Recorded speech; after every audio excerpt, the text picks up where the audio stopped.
कैसे हैं आप सभी लोग। उम्मीद करते हैं अच्छे होंगे और बेहतर होंगे। तो चलिए आज हम लोग बिहार पुलिस के प्रीवियस ईयर क्वेश्चन लेकर आए हुए हैं। पर्टिकुलर अगर मैथ की बात करता हूं तो बहुत छोटा सा वेटेज मैथ का 10% के आसपास होता है और वेट लगभग 10 मार्क्स का होता है। पेपर में 10 मार्क्स का क्वेश्चन और 10 मार्क्स आसपास होता है प्रीवियस ईयर।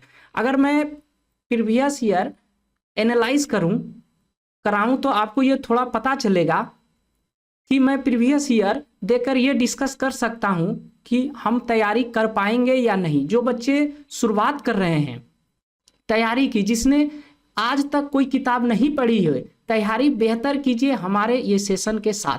लगभग इसमें हम लोग 100+ क्वेश्चन लिए हुए हैं जो पिछले 10 वर्ष के बिहार पुलिस में पूछा गया है। चलिए, मेरा नाम राजेश रोशन, आप सभी का स्वागत करता हूं dream RK study YouTube channel पर। चलिए पहले क्वेश्चन की ओर चलते हैं। चलिए देखिए, एग्जाम का जो पैटर्न है, कुछ पैटर्न को हम लोग समझ लेते हैं। एग्जाम का जो बिहार पुलिस का पैटर्न है, मैथ जो है लगभग 10 नंबर का आता है। इसमें ऊपर नीचे हो सकता है 10 नंबर, यानी कि 10 मार्क्स या 10 एक मार्क्स का होता है। तो 10 क्वेश्चन होता है, 10 से या 12 क्वेश्चन आ सकता है मैथ का। और ये इंग्लिश 10 मार्क्स का आता है, हिंदी 10 मार्क्स का आता है, साइंस 30 मार्क्स का आता है और जीके 40 मार्क्स का आता है। तो आप लोगों को एग्जाम का पैटर्न समझ में आ गया कि मैथ जो ओवरऑल 10 से 12 क्वेश्चन आता है मैथ का। कभी कभी 8 क्वेश्चन भी आ जाता है। चलिए अगर सिलेबस देखें तो सिलेबस देखिए मैथ में इसका क्या क्या है। सिलेबस, पहला सिलेबस जो है, यानी पहले बिहार पुलिस का सिलेबस में नंबर सिस्टम आता है, एलसीएम एंड एचसीएफ आता है, घातांक एवं करनी आता है, सिंप्लीफिकेशन आता है, रेशियो एंड प्रोपोर्शन आता है, परसेंटेज आता है, प्रॉफिट एंड लॉस आता है, टाइम एंड वर्क आता है, टाइप एंड सिस्टम आता है, टाइम एंड डिस्टेंस स्पीड आता है, सिंपल इंटरेस्ट आता है, कंपाउंड इंटरेस्ट आता है, पार्टनरशिप आता है और एवरेज, मेंसुरेशन, क्वाड्रेटिक इक्वेशन और ट्रेग्नोमेट्री या जो ट्रेग्नोमेट्री आता है। यानी कि लगभग 17 चैप्टर से सवाल बनता है बिहार पुलिस में। आप लोग समझ में आ गए कि कहाँ कहाँ से सवाल बनता है मैथ में। हम 17 चैप्टर लगभग सवाल बनता है। चलिए सवाल की ओर, पहला सवाल जो बिहार पुलिस में पूछा गया है, पहला सवाल है, आप लोग पढ़िए अपने से। पहला सवाल है कि 19,000 प्लस 19 सैकड़े प्लस 19 इकाई बराबर होता है। ये आपका 2017 में पूछा गया है, 21/3/2017 में। चलिए बनाइए, चलिए बनाकर देखते हैं कैसे बनता है। क्या बोला गया? 19,000 लिख देते हैं। 19,000, 1000 में 3 जीरो आएगा। फिर क्या बोला? 19 सैकड़ा, सैकड़ा में क्या आता है? डबल जीरो आएगा, डबल जीरो 19 लिख देते हैं। फिर क्या बोला? 19 इकाई, 19 इकाई, और इधर से लिखेंगे हम लोग, जो जोड़ होता है ऐसे ही जोड़ा जाता है, ठीक है। अब सभी को जोड़ देते हैं। ये क्या हो गया? 9, क्योंकि जोड़ है, प्लस में यही जोड़ तो पूछ रहा है। तो यहाँ क्या हुआ? 1 और यहाँ 9, यहाँ 0 और 1 आएगा, यहाँ हो गया 20,919। 20,919 इस सवाल का ऑप्शन नंबर डी सही जवाब हुआ। आप लोगों को समझने में कोई कष्ट नहीं हुआ होगा। बोला जा रहा है कि 19,000 प्लस 19 सैकड़े प्लस 19 इकाई बराबर होगा। तो कर दिए सिंपल तरीके से। ये जोड़ था, काफी सिंपल सवाल था, आराम से आप लोग कर सकते हैं।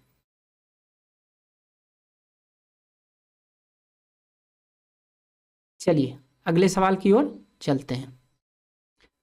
अगला सवाल देखिए क्या बोल रहा है। सवाल नंबर 2 बोल रहा है, यदि किसी संख्या का 25% 225 है तो वह संख्या क्या है? बोला गया कोई संख्या है, उसका 25% 225 है, तो वह संख्या क्या है? यानी कि जो संख्या था उसका 25% अगर 225 है तो वो संख्या क्या है? देखिए, अगर मान लेते हैं कि वो संख्या 100% रहा होगा, 100%, तो 100% रहा तो इसका 25% 25 होगा। वो कितना है? 225 है। हमसे पूछा तो वह संख्या क्या है, यानी कि ये संख्या 100% का वैल्यू क्या है, तो 100% का वैल्यू बता देंगे हम लोग आसानी से। ये कितने गुना हुआ, ये 4 गुना हुआ, इधर भी ये 4 गुना हो जाएगा। 4 से गुना करेंगे तो ये क्या हो जाएगा, ये 900 हो जाएगा। 25 चौके 100 और 4 दूना 8 1 9, यानी कि 900 इस सवाल का करेक्ट आंसर हो गया। देखिए बिहार पुलिस में जिस टाइप का सवाल पूछा जा रहा है, हम उस पैटर्न को बताना चाहते हैं कि इस तरह की सवाल बन रहा है। ठीक है, आप लोग आज सवाल को बस देखिए, एनालाइज कीजिए कि किस टाइप का सवाल एग्जाम में बन रहा है। आप लोगों को समझ में आ गया होगा कि 1900 इस सवाल का करेक्ट आंसर होगा। ठीक, चलते हैं अगले सवाल की ओर।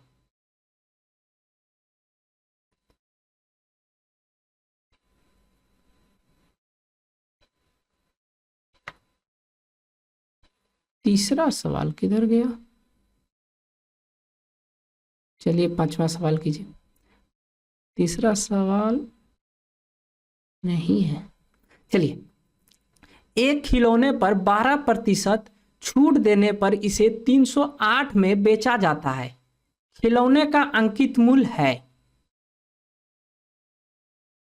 बोला जा रहा है एक खिलौना है और उस खिलौने पर 12% की छूट देने पर उसे 308 में बेचा गया, तो उस जो खिलौने का एमपी यानी कि जो एमआरपी है वो कितना रहा होगा, ये हमसे पूछ रहा है सवाल।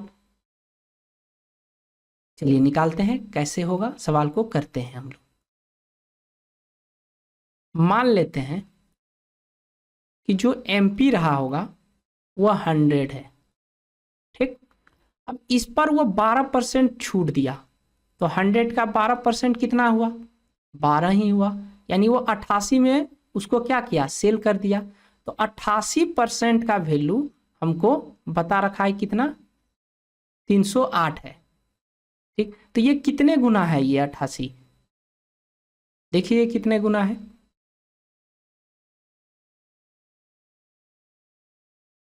इससे ये भाग करके देख लेते हैं। एक काम करते हैं, हम लोग इसको रेशियो में कन्वर्ट कर लेते हैं ताकि हम लोगों को सवाल करने में आसानी होगी। क्या करते हैं, इसको हम काट लेते हैं। काटेंगे तो ये कितने बार में जाएगा, 4 से काट लेते हैं तो ये 25 बार में जाएगा और ये 22 बार में जाएगा, यानी 22 यूनिट का वैल्यू बता रखा है कितना है, 308 है। इससे इसको भाग देंगे तो कितने बार में भाग करके ये कितना गुना है ये पता कर लेंगे। एक बार वाह, और ये 4, यानी कि ये 14 गुना है। तो इसका जो एमपी भी रहा होगा वो 14 गुना रहा होगा। तो 14 से 25 गुना करेंगे तो क्या हो गया, या 25 से 14 में गुना कर दीजिए। बात देखिए, 25 चौके 100, 10 रहा, अब 25 एका 25 और 10 35, यानी कि जो एमआरपी रहा होगा उस खिलौने का 350 रहा होगा, जो ऑप्शन नंबर ए इस सवाल का करेक्ट आंसर हुआ। अगर आप लोगों को समझने में कोई परेशानी है तो बोलिए, फिर से हम समझा देते हैं कि अगर खिलौने, एक खिलौना है यानी कि खिलौने पर एमआरपी होता है, एमआरपी पर 12% छूट दिया गया और 308 में उसे बेच दिया गया, तो खिलौने का अंकित मूल्य पूछा जा रहा है, यानी कि उस खिलौने पर क्या कितना प्रिंट था, उसका एग्जैक्ट रुपए उस एमआरपी कितना था उस पर, ये पूछा जा रहा है। तो हमें पता है, अगर मान लेते हैं 100 था तो 100 से वो 12% छूट दिया तो 88 में वो बेचा, तो फिर इसका हम दोनों का रेशियो ले लिए और इसके बराबर 308 बता रखा है तो हम इसके बराबर निकाल लिए, यानी कि एमपी कितना होगा, एमपी हो गया 350 टन। ठीक, चलिए अगले क्वेश्चन की ओर। अगले सवाल देखिए, साधारण ब्याज से है, कीजिए आप लोग।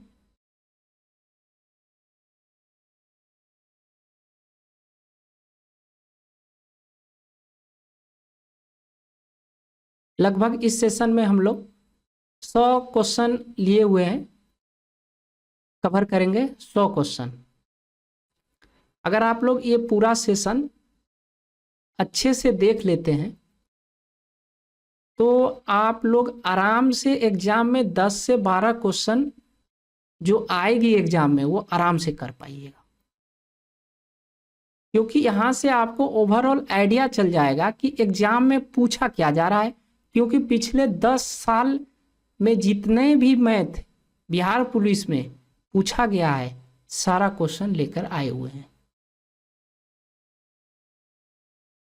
सिर्फ सिंगल वीडियो में सारा आपका प्रीवियस ईयर क्वेश्चन खत्म हो जाएगा।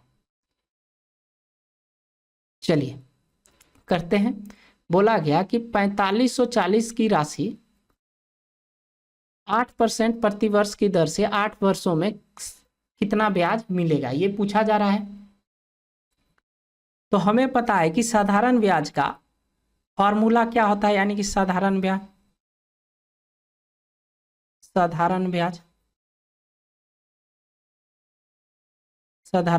एसआई का फॉर्मूला क्या होता है, PRT बटे 100 होता है। ये तो सभी को पता है, ठीक। तो हमें P बता रखा है, P कितना बता रखा है, P बता रखा है 4540 रुपये, ठीक। और रेट भी बता रखा है कितना 8%, और टाइम भी बता रखा है कितना 8 साल। तो हमसे पूछा है एसआई। अगर ये तीनों चीज पता है तो हम यहाँ रख देते हैं। एसआई बराबर P बराबर कितना हुआ 4540 गुना 8, रेट R का वैल्यू 8, टाइम कितना हुआ 8 बटे 100। अब यहाँ से हम क्या निकाल लेंगे, यहाँ से हम साधारण ब्याज निकाल लेंगे। 0 से 0 खत्म, नीचे एक जीरो बच गया। अब क्या करते हैं, हम सभी को ऊपर गुना कर देते हैं और नीचे ये 0 को रहने देते हैं। तो जब गुना करेंगे तो यहाँ कितना होगा, गुना करेंगे तो इसको 8 से गुना कर देते हैं। 8 चौके 32, 8 पंचे 40, 3 43 और 4 बच गया। 8 चौके 32 और 4 36, फिर गुना 8, फिर 8 से इसको गुना कर देते हैं। 8 से गुना करेंगे तो कितना होगा 8 दूना 16, 8 तिया 24, 1 25 के हाथ में 2 और 8 छके 48, 2 50 के हाथ में 5, 8 तिया 24 और 5 29, 29,056 हुआ। यानी कि इस पूरे को गुना करने पर कितना मिला हमको 29,056 मिला। और नीचे क्या है 10 है, तो जब 10 से भाग देंगे तो एक अंक के बाद दशमलव लगा देंगे, यानी हो गया 2905 रुपया 60 पैसा। क्या है ऐसा, हाँ ऑप्शन देख लेते हैं। ऑप्शन नंबर बी इस सवाल का करेक्ट आंसर हो जाएगा। 2905 रुपया 60 पैसा उसको ब्याज प्राप्त होगा अगर वो 4540 रुपए को 8% वार्षिक ब्याज की दर से 8 वर्ष के लिए अगर वो निवेश करती है तो उसे ब्याज के रूप में 2905 रुपया 60 पैसा प्राप्त हो जाएगा। आ गया समझ में। चलिए आगे बढ़ते हैं।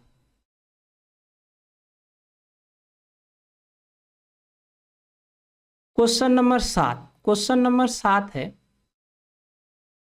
आप लोग भी कीजिए, वीडियो को पॉज कर पहले सवाल को कर लीजिए फिर सॉल्यूशन को देखिए। क्वेश्चन नंबर 7 है, यदि एक घन की प्रत्येक भुजा को 50% बढ़ा दिया जाए तो उसके पृष्ठीय क्षेत्रफल में वृद्धि कितनी प्रतिशत होगी, ये पूछा जा रहा है। तो पहले ये हमें पता होना चाहिए कि घन का पृष्ठीय क्षेत्रफल का फॉर्मूला क्या होता है। फॉर्मूला क्या होता है, यानी ये एरिया क्या होता है 6a²।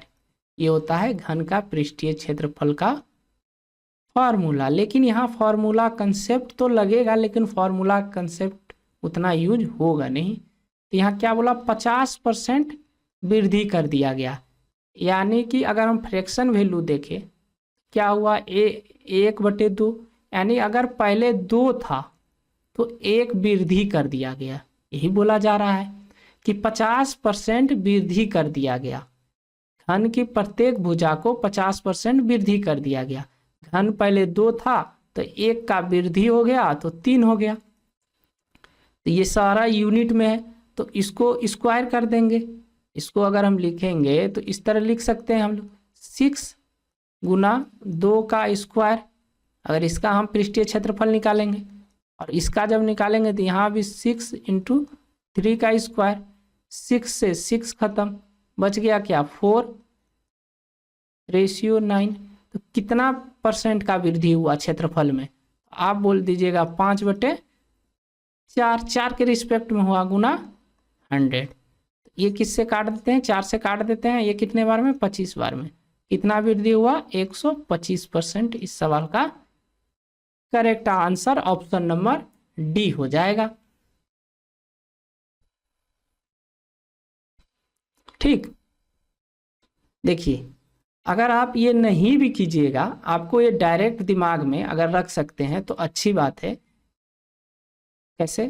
कि डायरेक्ट इस चीज को लिखिए कि हमें पता है कि 6 जो भी मल्टीपल आएगा वो रेशियो में है तो वो कट ही जाएगा। तो आप डायरेक्ट इस तरह भी कर सकते हैं। ये समझाने के लिए आप लोगों को इतना हम लिखे, नहीं तो इतना करने की जरूरत नहीं है। ठीक, चलते हैं अगले सवाल की ओर। अगला सवाल है,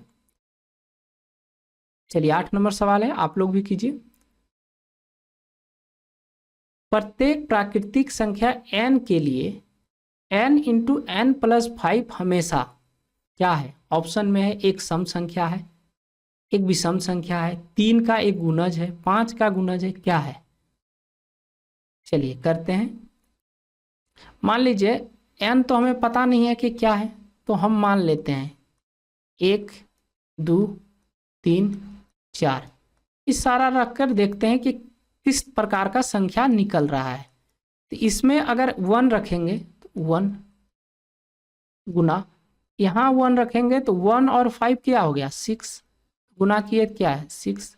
एक सम संख्या निकल गया। अच्छा, अभी डिसाइड नहीं करेंगे, अब फिर 2 को रख के देखते हैं। 2 रखे वहाँ, 2 को यहाँ रखेंगे, 7 हो गया। 7 दूना 14 हो गया। ये भी एक सम संख्या निकला। अच्छा, अभी नहीं, अभी फिर एक 3-4 संख्या रख के ये देखेंगे। ये 3 रखें, 3 हुआ, 5 3 8 हुआ, 8 दिया 24 हो गया। यानी कि ये तीनों जो संख्या रखे, तीनों संख्या एक सम संख्या निकला। यानी कोई भी प्राकृतिक संख्या रखने पर इसमें वो जो भी संख्या निकल रहा है वो सम संख्या निकल रहा है। इट मीन्स वो संख्या सम संख्या है। ऑप्शन नंबर ए हम बता पाएंगे कि जो भी संख्या है n का मान वो एक हमेशा सम संख्या होगी। अगर आप चाहें तो 4 को भी रख के देख सकते हैं। 4 को रखिए, 4 को रखेंगे तो यहाँ 9 हुआ, 9 चौके 36, ये भी एक सम संख्या आया। ठीक, और सम संख्या का कंसेप्ट अगर आप लोगों को पता नहीं है तो हम इधर लिख देते हैं। सम संख्या मतलब इवेन नंबर। इवेन नंबर जो है वह 2n के फॉर्म में होता है। 2n के फॉर्म में होता है इवेन नंबर। और विषम नंबर, विषम ऑड संख्या जो होती है वो होता है 2n+1 के फॉर्मेट में होता है। और सम संख्या में n जो भी है लेकिन उसके साथ 2 का मल्टीपल चल रहा है। इट मीन जो भी सम संख्या होगा वो 2 से डिवाइड होगा, यानी कि भाग लगेगा, लेकिन वैसा विषम संख्या में नहीं होगा। ठीक, चलिए आगे बढ़ते हैं। सवाल नंबर 9 देखिए। बोला गया कि 1400 का x% 119 है, तो x क्या है, यानी किसके बराबर है? x का मान पूछा जा रहा है। x का मान क्या होगा? ये आपका 2018 में ये सवाल आया है बिहार पुलिस में। चलिए करते हैं। 1400 का x%, जो सवाल बोल रहा है एज इट इज वैसे ही करेंगे। परसेंटेज हटेगा, नीचे 100 आएगा। 119, ठीक, 00 से 00 खत्म। 7 से काट देते हैं, ये 2 बार में जाएगा। ये 17 17 19 से 17 बार में, तो x बराबर क्या आ गया? 17/2। क्या हो गया 8.5, एक्स का मान 8.5% होगा। एक्स का जो मान होगा वो 8.5% होगा। क्या आप लोगों को ये चीज समझने में कोई तकलीफ नहीं हुई होगी? ऑप्शन नंबर सी सवाल का सही जवाब होगा। समझ में आ गया होगा। अगर वीडियो अच्छा लग रहा है तो वीडियो को लाइक भी कर दिया कीजिए, अपना हाजिरी लगा दिया कीजिए। चलिए सवाल नंबर 10 देखिए। सवाल नंबर 10 बोल रहा है कि एक दुकान है, दुकानदार ने अपनी प्रत्येक सामान पर 30% का छूट देने का घोषणा किया। विजय ने फोन खरीदा और 960 रुपए का डिस्काउंट उसे रुपए में 960 का मिला।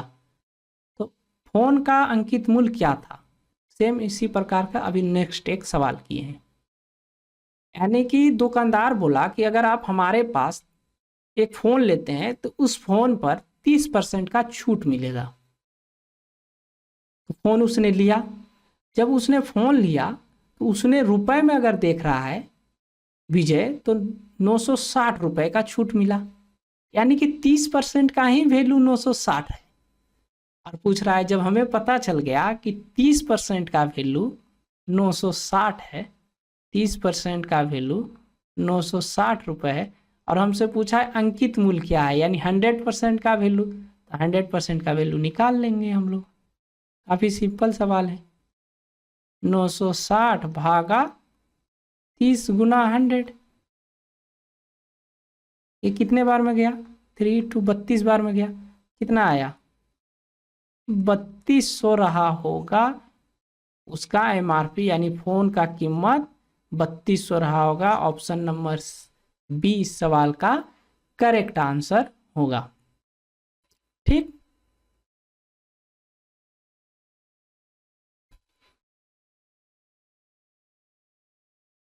चलिए क्वेश्चन नंबर 11 की ओर। ख्याति 18% प्रतिवर्ष की दर से साधारण ब्याज पाने के लिए 68,404 वर्षों के लिए जमा करती है। 4 वर्ष के अंत में ख्याति को कुल राशि मिलेगी। बोला जा रहा है सवाल को ध्यान से पढ़िए। ये भी एक साधारण ब्याज का साधारण सा सवाल है, बस इसमें एक ट्विस्ट किया है कि हमसे अमाउंट पूछा जा रहा है और सवाल में कुछ नहीं है। 4 वर्ष के अंत में ख्याति को कुल राशि मिलेगी। कितनी कुल राशि मिलेगी ये पूछा जा रहा है हमसे। चलिए सवाल को करते हैं। फार्मूला तो अभी थोड़ी देर पहले पढ़े हैं। फार्मूला आप लोगों को याद होगा, PRT/100 होता है। तो यहाँ से हम पहले साधारण ब्याज प्राप्त कर लेते हैं। साधारण ब्याज नहीं, SI कितना हो निकला, तो P कितना है 68,000, 68,400, 68,000। R कितना है तो R 18% है। अच्छा टाइम कितना है? टाइम यहाँ देखिए 4% है, सॉरी 4 वर्ष है, और बटे 100, 0 से 0 खत्म। तो क्या हुआ 684 गुना 18 चौके 72। अब 684 में 72 से गुना कर देंगे तो कितने बार में जाएगा गुना होगा? कर देते हैं गुना। 7 चौके 28 का 2 7, 7 8 56, 2 58, 5 और 7 छंग 42 और 5 47, 8 4 12 9 4, 49,248 रुपये उसे साधारण ब्याज के रूप में प्राप्त हो जाएगा ख्याति को। हमसे क्या पूछा? हमसे पूछा गया कि उसका कुल अमाउंट क्या है, यानी कि जब वह किसी को दिया है साधारण ब्याज पर पैसा तो उसे रिटर्न कितना पैसा मिलेगा। तो उसे 49,248 रुपये तो मिलेगा ही, साथ में उसका मूलधन भी वापस होगा। तो 49,248 रुपये और मूलधन कितना है 58,400 जोड़ देंगे। ये हो गया 1,17,648 रुपया उसे कुल अमाउंट प्राप्त होगा ख्याति को, अगर वो साधारण ब्याज पर 18% के दर पर 4 वर्षों के लिए 68,400 रुपये वो निवेश कर रही है, तो उसे कुल जो अमाउंट प्राप्त होगा वो 1,17,648 रुपये उसे प्राप्त होगा। ऑप्शन नंबर ए इस सवाल का करेक्ट आंसर होगा। समझ में आ गया होगा आप लोगों को। चलिए आगे बढ़ते हैं। सवाल नंबर 12 देखिए, सवाल नंबर 12 क्या कह रहा है, ध्यान से पढ़िए, सवाल को कीजिए।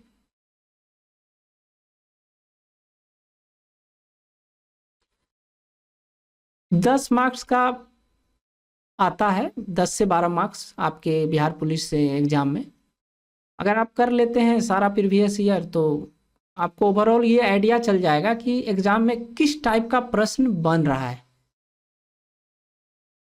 लगभग हम 100 क्वेश्चन लेकर आने की कोशिश किए हैं। देखिए कितने क्वेश्चन हो पा रहा है।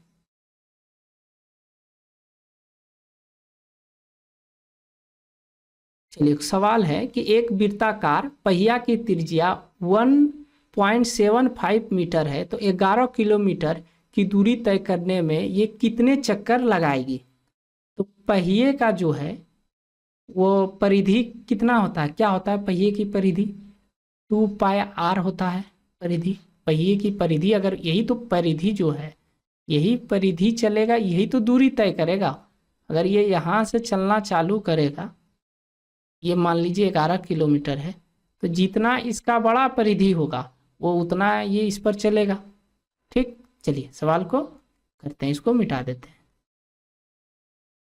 तो रेडियस कितना है, रेडियस है 1.75, तो इसको हम फ्रैक्शन में बदल लेते हैं। 75/100 लिख देते हैं, 0 हटाकर 25 से काट देते हैं, 3/4 हो गया।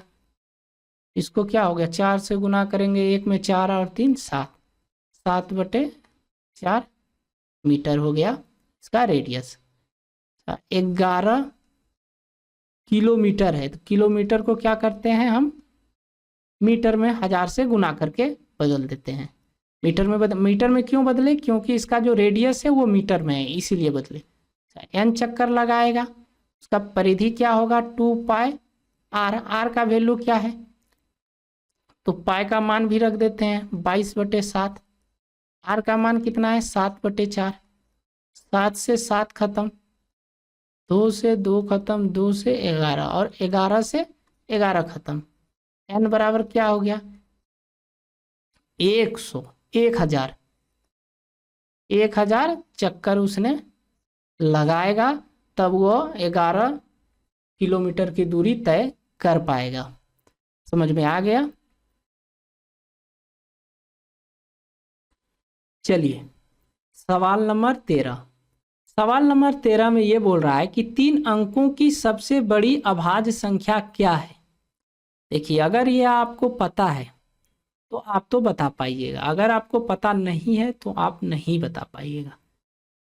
देखिए 3 अंकों की, अगर हम 2 अंकों की सबसे बड़ी संख्या पूछ दे तो 97 होगा। चलिए लिख देते हैं। देखिए पहले इसका आंसर बता देते हैं क्या होगा। 3 अंकों की सबसे बड़ी संख्या जो होता है वो 997 होता है, ये याद रख लीजिए। ऑप्शन नंबर बी, इसमें कुछ बताने लायक चीज़ें नहीं। अगर 2 अंकों की सबसे बड़ी संख्या क्या होगा 97 होगा। लिख देते हैं प्रॉपर हम, 2 अंकों की सबसे बड़ी अभाज्य संख्या क्या है 97 है। ठीक, चलिए आगे बढ़ते हैं। 14 नंबर सवाल कीजिए। 14 नंबर सवाल है,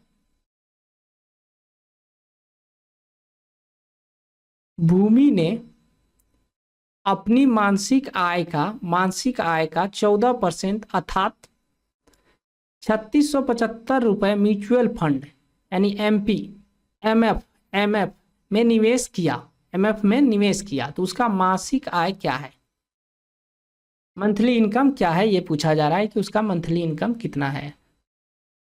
वो अपना मंथली इनकम का 14%, वो 3675 है, ठीक है, वो निवेश कर देता है एमएफ पर यानी म्यूचुअल फंड पर। तो पूछ रहा है उसका मासिक इनकम क्या है, मासिक आय क्या है।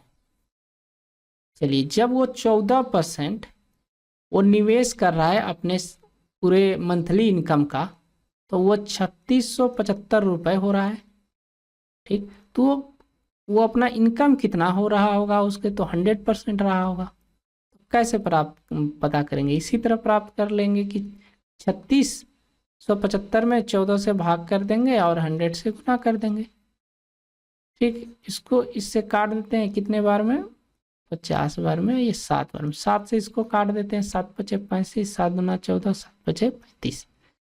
अब 525 को 50 से गुना कर देते हैं, कितना हो गया, 26,250 रुपये हो गया। यानी उसका जो मासिक इनकम था, मंथली इनकम था 26,250 रुपये, ठीक। यानी कि ऑप्शन नंबर सी इस सवाल का करेक्ट आंसर हो जाएगा।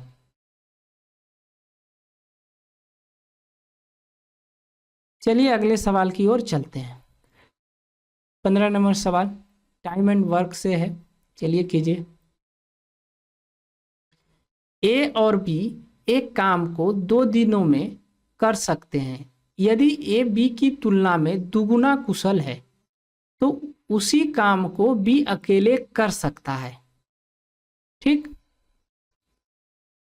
टाइम एंड वर्क का है, आप लोग काफी सिंपल सवाल है, आराम से कर सकते हैं अगर टाइम एंड वर्क पढ़े हैं तो। अगर नहीं पढ़े हैं तो थोड़ा सा दिक्कत होगा। चलिए देखिए, बोला गया कि ए प्लस बी किसी काम को 2 दिन में कर सकता है, ठीक है। फिर बोला गया कि ए बी की तुलना में दुगुना कुशल है, बी की तुलना में दुगुना कुशल है। ये कुशल का मतलब हुआ उसका क्षमता दिया हुआ है, इफिशियंसी दिया हुआ है। हम टोटल वर्क पता कर लेते हैं, तो टोटल वर्क कैसे पता करेंगे, हमको टोटल दिन ए प्लस बी का काम का बता रखा है और टोटल इन लोगों का इफिशियंसी पता है, तो 2 दिन लगेगा, 2 दिन में काम कर रहा है। टोटल इफिशियंसी दोनों का कितना है, 3 होगा, कितना है टोटल वर्क कितना हो गया, 6 काम हो गया, यानी कि 6 काम है। तो बी अकेले इस काम को कितने दिनों में करेगा, तो हमको टोटल वर्क पता है, बी का एफिशिएंसी भी पता है, 1 है, 1 से भाग दे देंगे, कितने दिन लगेगा, 6 दिन इस सवाल को, इस काम को करने में लग जाएगा। आ गया समझ, टाइम एंड वर्क का काफी सिंपल सवाल था। चलिए सवाल नंबर 16, सवाल नंबर 16 क्या बोल रहा है, ये आपका साधारण ब्याज से है, ये 2018 में पूछा गया है। किसी धन पर 3 वर्षों के लिए 14% प्रतिवर्ष की दर से सरल ब्याज 235 रुपया 20 पैसा हो जाता है, तो वह धनराशि कितनी है, ठीक है। यानी साधारण ब्याज उसे 235 रुपया 20 पैसा प्राप्त होता है, तो वह धन कितना था जिसने वह धन को निवेश किया, वह धन पूछा जा रहा है कितना था, यानी कि वो निवेश कितना किया था। तो हमें पता कर लेते हैं निवेश कितना था। तो पी तो पते करना है और रेट हमको पता है 14 है, टाइम 3 वर्ष है और बटे 100। पीआरटी बराबर लिख देते हैं इधर, पीआरटी बराबर 100 बराबर एसआई, इसी पर बैठा रहे हैं। हमको एसआई तो बता रखा है, एसआई तो बता रखा है, लिखेंगे एसआई कितना बता रखा है, 235 रुपया 20 पैसा, ये बता रखा है। अब पी तो हमको निकालना है, आज तो 14% है और टी टाइम 3 वर्ष है, वही लिखे, अब बटे 100। चलिए इसको काट लेते हैं कितने से, 2 से, ये 50 बार में है, ये 7 बार में, दशमलव हटेगा 0 लगेगा, इसको काट लेते हैं, ये 5 बार में गया। 7 से इसको काट लें, 7 या 21, 7 या 21 2 बच गया, 7 या 21 7 छंग 42। फिर 3 से काट लेते हैं, कितने बार में जाएगा, 1 1 2। तो P बराबर क्या हो गया, 112 गुना 5, ये 5 कितना हो गया, 560 रुपये वो निवेश किया हो गया, यानी कि मूलधन उसका 560 है। 560 रुपये वो निवेश कर कर वो 235 रुपया 20 पैसा 3 वर्ष में 14% के रेट पर वो कमा लिया। समझ में आप लोगों का आ गया होगा, ठीक।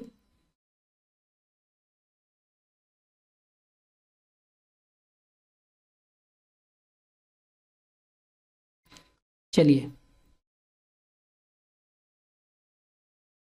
आयताकार हॉल की लंबाई भुजा 24 मीटर है तथा इसके विकर्ण की लंबाई 26 मीटर है, तो इसका क्षेत्रफल क्या है। एक आयत है,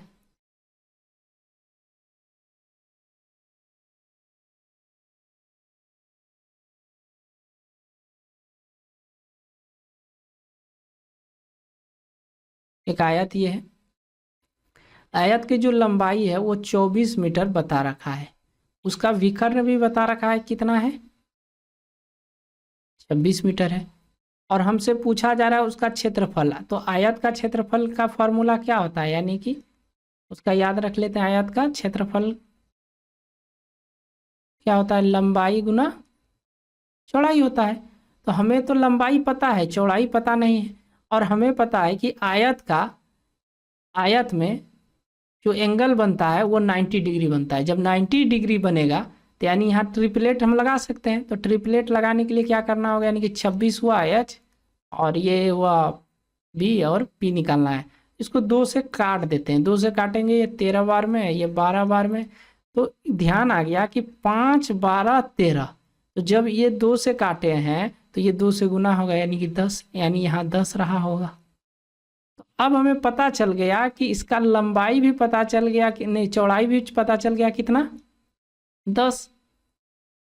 चौड़ाई कितना पता चल गया हमको, लंबाई तो 40 है ही और चौड़ाई कितना है 10, अभी पता किए 10, तो गुना कर दिए, कितना हो गया 240 मीटर स्क्वायर। इस सवाल का करेक्ट जवाब हो जाएगा। समझ में आ गया, ट्रिपलेट्स लगाकर किए हैं। अगर आप लोगों को बेसिक से करना है वो भी कर सकते हैं, वो भी बता देते हैं, पहले आप लोग देख लीजिए, सवाल को समझ लीजिए।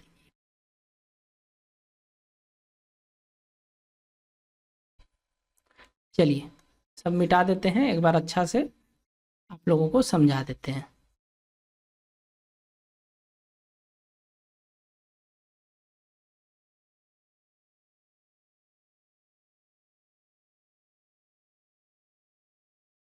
ये एक आयत है, इसका हमको दे रखा है क्या, इसका दे रखा है 24 मीटर भुजा लंबा बता रखा है, इसका विकर्ण बता रखा है कितना 26 मीटर, ठीक।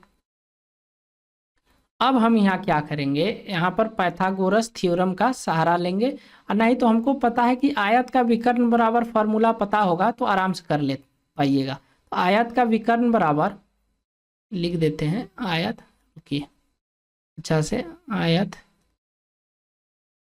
आयत का विकर्ण बराबर होता है, क्या होता है, root L square plus B square, ये होता है आयत का विकर्ण बराबर।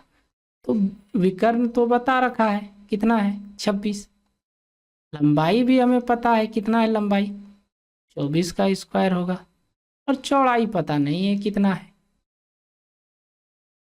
इधर ये आएगा तो कितना, किस में बदलेगा, ये रूट आएगा इधर, तो इधर स्क्वायर में बदल जाएगा, तो ये क्या हो जाएगा, स्क्वायर करेंगे तो 26 का 676, यहाँ क्या हो जाएगा 24 का स्क्वायर प्लस बी का स्क्वायर। तो 24 का स्क्वायर 576 होता है, 576 इधर आके घट जाएगा तो क्या हो जाएगा, 576 होता है, इधर आकर ये घट जाएगा। ठीक, तो बी स्क्वायर बराबर क्या हो जाएगा, घटेगा 576 तो 100 हो जाएगा, 100 हो जाएगा, तो 100 हो जाएगा तो बी बराबर क्या हो जाएगा, 10 हो जाएगा। ये स्क्वायर इधर आएगा रूट में, तो बी का मान पता चल गया कितना, 10। तो हमें पता है कि आयत की लंबाई, आयत का क्षेत्रफल बराबर क्या होता है, लंबाई गुना चौड़ाई। लंबाई हमें 24 पता है, चौड़ाई 10 पता हो गया, तो कितना हो गया, 240 मीटर स्क्वायर। इस सवाल का करेक्ट जवाब हो जाएगा। आप लोगों को समझ में आ गया होगा। ट्रिपलेट्स लगाइएगा, आराम से सवाल को कर पाइएगा, इससे भी कर पाइएगा, थोड़ा टाइम टेकिंग होगा इससे। ठीक है, आगे बढ़ते हैं। सवाल नंबर 18। सवाल नंबर 18 में क्या है, सवाल नंबर 18 है, निम्नलिखित में से किसमें भिन्न आरोही क्रम में है। आरोही क्रम का मतलब होता है कि जो सबसे छोटा 1 2 3 4 5, इस क्या है, ये एक आरोही क्रम है। तो वही पूछ रहा है कि इसमें से कौन से ऐसे है जो आरोही क्रम में है। तो कैसे पता करेंगे, ऐसे तो काफ़ी तरीका है इसको पता करने का, लेकिन यहाँ एक तरीके से हम लोग कर लेते हैं, क्रॉस मल्टीप्लाई विधि से कर लेते हैं। क्रॉस जब गुना करेंगे, चलिए ऑप्शन नंबर ए को देखते हैं। ऑप्शन नंबर ए को ध्यान से देखिए, 19 गुना 11 करेंगे, यानी कि जब 19 गुना 11 करेंगे तो जो 11 से ऊपर वाले में गुना कर रहे हैं तो ये ऊपर लिखाएगा इधर। तो जो 19 को 11 से गुना करेंगे तो ये क्या होगा, 209 होगा। और जब इसको इससे गुना करेंगे तो क्या होगा, 13 गुना 16 करेंगे, ये 208 होगा। तो देखिए ये बड़ा हो गया इससे, तो हमको तो क्या करना है, पहले छोटा वैल्यू रहेगा और तब उससे बड़ा वैल्यू रहेगा, यानी ये नहीं होगा ऑप्शन। चलिए अब इसको इससे गुना करते हैं, तो 19 गुना 19 कितना होगा, 361। और इसको इससे गुना करेंगे तो क्या होगा, 6 336 होगा, और 361 हो गया। जबकि ऐसा नहीं होना चाहिए, बड़ा नहीं होना चाहिए, इससे ये छोटा होगा तभी होगा ये आरोही क्रम, ये भी गलत। इसको इससे गुना करते हैं, 208 हुआ, और इसको इससे गुना करेंगे क्या हो गया, 231 हो गया। हाँ, ये 208 हुआ, ये 231 हुआ, ये छोटा हुआ, ये इससे बड़ा हुआ। अच्छा, अब आगे चेक कर लेते हैं। आगे चेक करने के लिए अब इसको इससे गुना करना होगा, इसको मिटा देते हैं और देखते हैं इसको इससे। पहले इस दोनों के बीच में तुलना कर कीजिए, फिर इस दोनों में डिसाइड कर लीजिए कि कौन है। जैसे यहाँ कर रहे हैं, जैसे ये दोनों बीच के में तुलना किए और डिसाइड कर लिए कि ये छोटा है इससे। फिर अब जब ये पता चल गया हमें कि आरोही क्रम में ये सेट कर रहा है, तो फिर हम अब इस दोनों के बीच का तुलना कर रहे हैं कि क्या इससे ये छोटा है कि नहीं। तो इसको इससे गुना करेंगे तो कितना होगा, 231। और इसको इससे गुना करेंगे तो हाँ, ये 247। तो ये हो रहा है 208 हो रहा है, 231 हो रहा है, 247। तो ये एक आरोही क्रम में है, यानी ऑप्शन नंबर सी इस सवाल का करेक्ट आंसर हो जाएगा। आप लोगों को समझ में आ गया होगा। चलते हैं आगे। 19 नंबर सवाल कीजिए आप लोग। 19 नंबर सवाल बोल रहा है कि एक परीक्षा में 52% छात्र हिंदी में है, 42% छात्र अंग्रेजी में अनुत्तीर्ण हुए। यदि 17% छात्र दोनों विषय में अनुत्तीर्ण हुए तो दोनों विषय में उत्तीर्ण छात्रों का प्रतिशत कितना है। ठीक, देखिए इस सवाल को हम लोग रीजनिंग में वेन डायग्राम पढ़ते हैं, वेन डायग्राम से कर लेंगे। चलिए वेन डायग्राम से ही करके दिखाते हैं, बताते हैं आप लोगों को। वेन डायग्राम से सवाल करने से पहले आपको कुछ चीज़ों करने से पहले आपको ध्यान देना होगा कि वैसी संख्या को देखें, जैसे 17% दोनों विषय में अनुत्तीर्ण हो रहा है। तो जब जहाँ दोनों विषय में अनुत्तीर्ण बोले उसी पॉइंट पर ध्यान देना है। तो दोनों में क्या हो रहा है, फैल हो रहा है 17%, तो फैल का डायग्राम बनाना है, पास का नहीं बनेगा, फैल का बनाते हैं। फैल का डायग्राम इसलिए बना रहे हैं क्योंकि दोनों विषय में हमको बता रखा है कि 17% क्या है, फैल हो रहा है। ये क्या है, ये हिंदी है और ये इंग्लिश है। अब फिर हमको क्या, फिर इधर आइए, फिर इधर देखिए, इस एक परीक्षा में 52% छात्र हिंदी में और 42% छात्र अंग्रेजी में। हिंदी में कितना फेल हुआ, तो 52%, और इंग्लिश में कितना हुआ, 42%। ठीक, ये सभी फेल का डाटा है, ये फेल हुआ है। तो हमें पता है कि हिंदी में पहले से 17 हो रखा है फेल, और यहाँ 52 है, तो बच गया कितना, तो घटा लेते हैं, बच गया ये 5 और 3 35। फिर अब इंग्लिश में आए तो इंग्लिश में यहाँ पहले 17 है, यहाँ तो 42 बता रखा है, तो 42 तो पुराना होगा पूरे में, तो कितना कम है, 5 और 2 25। तो अब ये क्या निकला, ये मेरा फैल निकल गया। तो फैल कितना हुआ, फैल देखते हैं, फैल का परसेंटेज देखते हैं। तो फैल का परसेंटेज निकालने के लिए हम लोगों को सभी को जोड़ दीजिए, सभी को क्या कीजिए, जोड़ दीजिए। 35 प्लस 17 प्लस 25 जोड़ देते हैं, जोड़ेंगे तो कितना हो गया, 7 और 5 12 और 5 7 5 12 और 5 17, फिर कितना हुआ, 7 हो गया, 2 1 3 और 3 और हासिल 1 था, 17 का 77 हो गया। यानी 77% विद्यार्थी फेल हुआ है टोटल। लेकिन हमसे पूछा क्या जा रहा है कि दोनों विषय में उत्तीर्ण छात्रों का प्रतिशत बताएं, यानी पास स्टूडेंट, इधर लिख देते हैं, पास स्टूडेंट का प्रतिशत पूछ रहा है। तो हमें पता है कि 100% टोटल होता है, जिसमें 77% तो फेल हो गया, तो पास कितना हुआ होगा, 23%। यानी 23% इस सवाल का सही जवाब होगा। ठीक है, समझ में आप लोगों को आ गया होगा, नहीं आया तो एक बार फिर से देखिए, वीडियो को ध्यान से देखिए, आ जाएगा समझ, कुछ खास है नहीं। चलिए सवाल नंबर 20।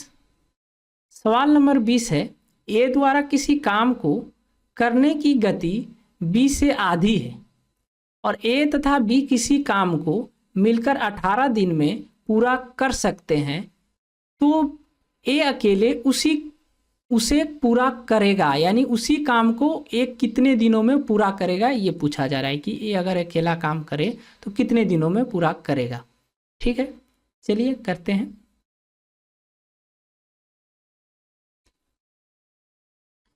ए द्वारा किसी काम को करने की गति बी से आधी है। बी अगर 2 कर रहा है तो ये ए 1 कर रहा है, इसका आधी है, ये क्या है, इसका आधी है।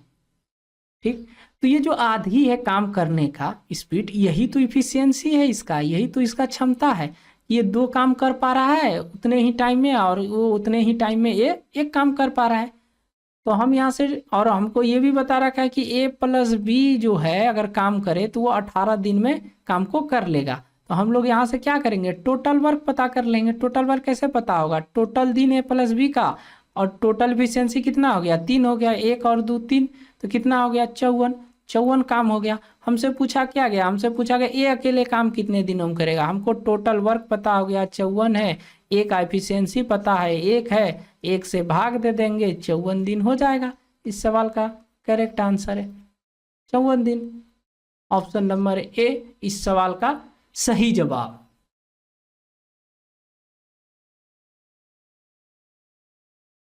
ये बिहार पुलिस में 2016, बिहार पुलिस में 2000, यहाँ कुछ मिस हो गया होगा, एक होगा या कुछ होगा, प्रिंटिंग टाइपिंग मिस्टेक हो गया है, टाइपिंग मिस्टेक है। चलिए आप लोग सवाल को समझ गए ना, चलिए अगले सवाल की ओर चलते हैं। अगला सवाल है 21 नंबर। ये आपका एसआई चक्रवृद्धि ब्याज से सवाल है। चक्रवृद्धि ब्याज की किस दर पर प्रति वर्ष से 1250 रुपये 2 वर्षों में 1800 हो जाएगा। बोला जा रहा है 1250 रुपये है, वो 2 वर्ष बाद उसे 1800 रुपये हो जाता है उसका। तो पूछ रहा है रेट ऑफ इंटरेस्ट क्या है, यानी कि वो रेट कितने पर रेट पर दिया है पैसे को। तो चलिए करते हैं, कितने, 1250 और ये 1800। अब इसको हम काट लेते हैं, काटते हैं, 0 से 0 खत्म, 5 से काटते हैं, ये 5 बार में गया और ये 36 बार में। इस पर रूट ले लेते हैं। रूट क्यों ले रहे हैं, क्योंकि यहाँ पर 2 वर्ष है। ये क्या हो गया, 5 से 6, 5, 25 का वर्गमूल 5, 36 का वर्गमूल 6, कितना परसेंट हुआ, 1 हुआ, 1 का वृद्धि 5 के रिस्पेक्ट में गुना 100, कितना हो गया, 20% रेट ऑफ इंटरेस्ट रहा होगा। अच्छा, रूट ही क्यों लिए हम, रूट इसलिए लिए क्योंकि 2 वर्ष बोला गया है, और यहाँ पर जो हम काट कर ये जो ले आए हैं एक परफेक्ट स्क्वायर में लेकर आए हैं, इसलिए लाए हैं क्योंकि हमें यहाँ पर 2 वर्ष दिया हुआ था। अगर यहाँ 3 वर्ष दिया होता तो हम इसे काट कर परफेक्ट क्यूब में ले आते और परफेक्ट क्यूब में लाते, तभी इस सवाल का आंसर हम बता पाते। अगर 3 वर्ष दिया रहता तब, तो ये परफेक्ट क्यूब में काट कर इसको हम पुराने की कोशिश करते। समझ गए, यहाँ 2 वर्ष दिया है इसलिए हम स्क्वायर परफेक्ट स्क्वायर के रूप में कन्वर्ट करने की कोशिश की और हो गया कन्वर्ट, और ये रूट लेकर उसका हम निकाल लिए वर्गमूल, और उसका रेट भी पता चल गया हमें। यही कंसेप्ट है, इसी कंसेप्ट से कीजिएगा, जल्दी सवाल कर पाइएगा। 22 नंबर सवाल क्या बोल रहा है, ये भी चक्रवृद्धि ब्याज से है, लेकिन इसमें चक्रवृद्धि ब्याज और साधारण ब्याज के बीच का अंतर पूछा जा रहा है। अगर आप अंतर का फॉर्मूला जानते हैं आराम से कर पाइएगा। देखिए लिख देते हैं, कितने वर्ष का है, 2 वर्ष का है। 2 वर्ष का CI और SI का अंतर होता है PR स्क्वायर बटे 100 का स्क्वायर। अगर 3 वर्ष का रहे तो 3 वर्ष का भी लिख देते हैं, CI और SI का, ये होता है PR स्क्वायर 300 प्लस R, 300 है तो आप लोग गड़बड़ कर दीजिएगा, 300 बटे 100 पर power cube.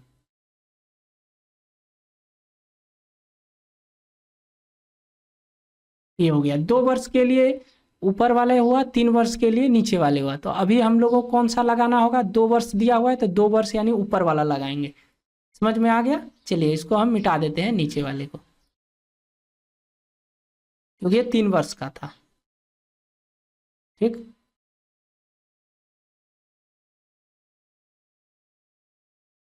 CI minus SI बराबर P बराबर कितना बता रखा है, प्रिंसिपल कितना है 4000, R कितना है 5 गुना 5 बटे 100 गुना 100।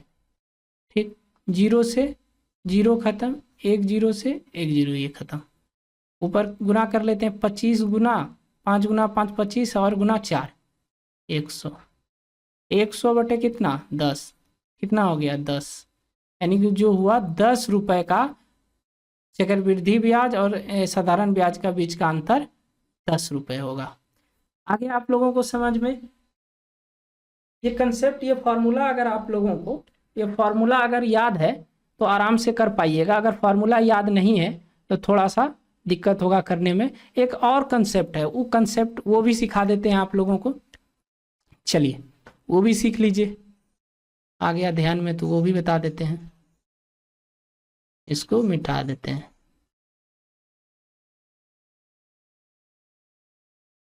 वहां से एक ही बार मिटा देते हैं, ऑल क्लियर। चलिए, एक कंसेप्ट है, चलिए देखिए ये कंसेप्ट है P कितना है 4000 रुपये। ठीक, टाइम कितना बता रखा है 2 साल, रेट कितना बता रखा है 5%। जब 2 साल का रहे तो 2-1, ये हम बताए हुए हैं 2-1 लिखना है। जब यहाँ लिख देते इधर बता देते हैं, कभी भी 2 साल लिखा रहे जहाँ भी तो 2-1 रहेगा, लिखना होगा। और 3 साल रहे तो 3-3-1 लिखना होगा। ठीक, इसी कंसेप्ट को करेंगे। जब 2 साल का रहे तो ये 2 1 लिखे। अब देखिए, अब करना क्या है कि प्रिंसिपल का 5% यहाँ लिखना है। प्रिंसिपल का 5% कितना होगा, 4000 का 5% कितना होगा, तो 10% 400, तो उसका आधा कितना हो जाएगा, 200 5%। अब इसका 5% 200 का 5% निकालिए, 200 का 5% निकालिएगा तो कितना होगा, 10 होगा, 10 होगा ना, 5% 10 होगा, इसका 10 लिख दीजिए। और यहाँ ध्यान दीजिए कि जो ऊपर वाला होता है, पहले इसको एक बार हम पूरा लिख देते हैं अच्छे से। ये कितना होगा, ये 400 होगा, और ये कितना होगा, 10 होगा। टोटल अगर जोड़ देते हैं तो कितना होगा, 410। ये 410 क्या निकला, ये चक्रवृद्धि ब्याज निकल गया टोटल। कि अगर 4000 पर 2 वर्ष के लिए 5% की दर पर निवेश करेगा तो 410 रुपये उसे चक्रवृद्धि ब्याज हुआ। ये क्या निकला, ये निकला SI, और ये क्या निकला 10, ये निकला CI और SI का डिफरेंस। यही इस सवाल का आंसर यही पूछ रहा था। तो यहाँ आप लोगों को तीनों चीज निकल गया। अगर आप लोगों से तीनों चीज में से किसी भी चीज पूछ दिया जाए तो आराम से यहाँ से बता पाइएगा। इसी वजह से ये कंसेप्ट हम आप लोगों के साथ साझा किए, शेयर किए। चलिए क्वेश्चन नंबर 23। क्वेश्चन नंबर 23 क्या है, क्वेश्चन नंबर 23 है प्रथम n प्राकृतिक संख्याओं के घनों का माध्य पूछा जा रहा है। देखिए, घनों का अगर हम घनों का योग पूछे तो क्या होता है, उसका फॉर्मूला होता है n × n + 1/2 का होल स्क्वायर। ये क्या है, योग का है, घनों का योग का है। ये तो एवरेज जो निकाला जाता है, उस जितनी भी संख्या है उससे भाग देकर निकाला जाता है। तो इसको हम क्या करते हैं, खोलते हैं। तो खोलेंगे तो n² × n + 1 का स्क्वायर बटे ये क्या हो गया 4, और n से भाग दे देते हैं क्योंकि एवरेज निकालना है, माध्य पूछा है। तो n से भाग देंगे तो एक n खत्म हो जाएगा, n × n + 1 का होल स्क्वायर और फिर 4। इस सवाल का यही आंसर हो गया। ऑप्शन नंबर डी इस सवाल का करेक्ट आंसर हो जाएगा। समझ में आ गया आप लोगों को। चलिए 24 नंबर सवाल देखिए, किसी विद्यालय में 55% लड़के तथा यदि कुल बालिकाएं 900 हो तो लड़कों की संख्या है। ठीक, बोला जा रहा है कि लड़का जो है वो 55% है, तो लड़की कितना होगा 45%, क्योंकि टोटल 100% होता है। और 45% का संख्या बता रखा है कितना, 900 लड़की है, कितना गुना है 20 गुना। तो लड़का भी 20 गुना होगा, 20 गुना करेंगे तो कितना हो जाएगा, ये हो जाएगा आपका 1100, यानी लड़का जो होगा वो 1100 होगा। ठीक है, समझ में आ रहा है ना आप लोगों को। चलिए अगला सवाल की ओर।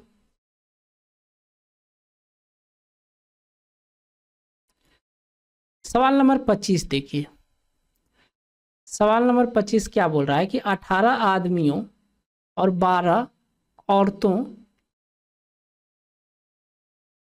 एक समूह एक काम को 18 दिन में कर सकता है। एक औरत उसी काम को करने में एक आदमी से दुगुना समय लेती है। 8 आदमी उस काम को करने में कितने दिन लेगा या लगेगा। ठीक, टाइम एंड वर्क का है, कीजिए, अच्छा सवाल है ये। चलिए देखिए, एक औरत जो है, एक औरत उसी काम को करने में एक आदमी से दुगुना समय लेता है।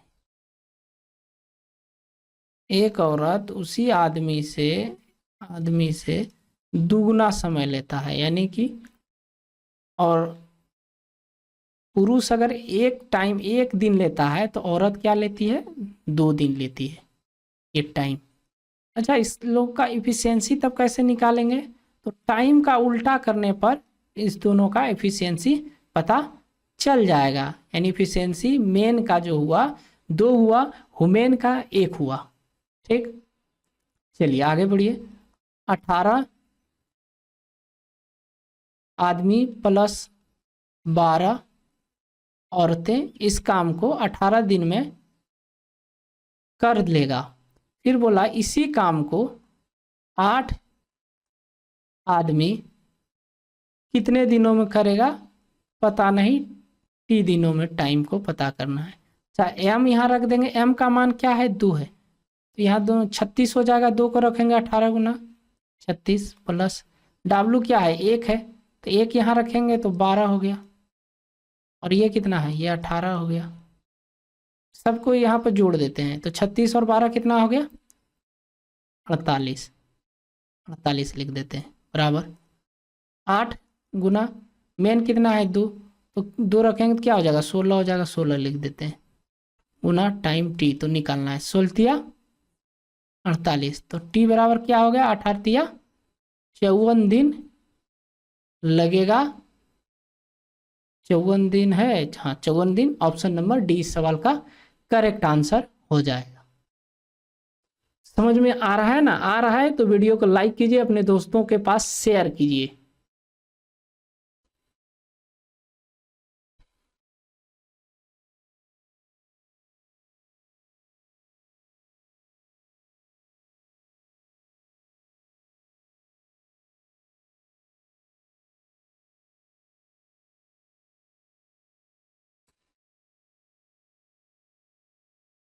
ये 25/11/2019 में बिहार पुलिस कांस्टेबल में आया हुआ है। चलिए करते हैं सॉल्व। देखिए क्या बोला है, यदि लंबवृत्तीय बेलन के आधार की त्रिज्या को आधी कर दिया जाए, लंबवृत्तीय यानी कि जो बेलन है, बेलन की त्रिज्या को आधा किया जाता है, मान लेते हैं छोटी आर है, और पहले अगर बेलन की त्रिज्या 2 है तो वो घटकर कितना हो गया 1 हो गया, आधी कर दिया जाए यानी कि 1 कर दिया जाए। मान लेते हैं आर, इसको मान लिए, एक बड़ी आर छोटी आर मान लिया, एक बड़ी आर मान लिए। फिर बोला जा रहा है उसकी ऊंचाई को कोई परिवर्तन नहीं किया जाए, यानी कि पहले अगर h था तो h का मान लेते हैं 1 था, तो बड़ी h का भी 1 था। ठीक, तो हमें पता है बेलन का आयतन का फॉर्मूला क्या होता है, बेलन के आयतन बराबर v बराबर होता है पाई आर स्क्वायर एच, ये होता है बेलन का आयतन का फॉर्मूला होता है। ठीक है, हमसे क्या पूछा है, दोनों बेलन का अनुपात पूछा है। एक बेलन ले लेते हैं छोटी वाला, पाई आर स्क्वायर एच अनुपात, और पाई आर का वैल्यू बड़ी आर ले लेते हैं, और फिर छोटी बड़ी एच ले लेते हैं। ठीक, पाई आर का मान क्या है, छोटी आर का 2 है, 2 का स्क्वायर करेंगे तो कितना हो जाएगा 4 हो जाएगा। छोटी एच का मान कितना है 1 है, अनुपात पाई, बड़ी आर का मान कितना है 1 है, 1 का स्क्वायर 1 ही होगा, और एच का मान क्या है, बड़ी एच का 1 है, 1 लिख देंगे, तो पाई से पाई कट गया, 4 गुना 1 होगा 4 होगा, और 1 गुना 1 होगा 1 होगा, तो क्या हुआ, ये हो गया 4:1 मूल बेलन और लघुकृत बेलन का अनुपात 4:1 ऑप्शन में है, ऑप्शन नंबर सी में है। समझ में आ गया। ये अगर आप लोगों को फार्मूला पता है तो आसानी से कर पाइएगा, अगर फार्मूला पता नहीं है तो थोड़ा सा फार्मूला को ध्यान दीजिए और आराम से सवाल को कर पाइएगा। चलिए नेक्स्ट सवाल की ओर चलते हैं। नेक्स्ट सवाल क्या है, 27 नंबर सवाल को देखिए।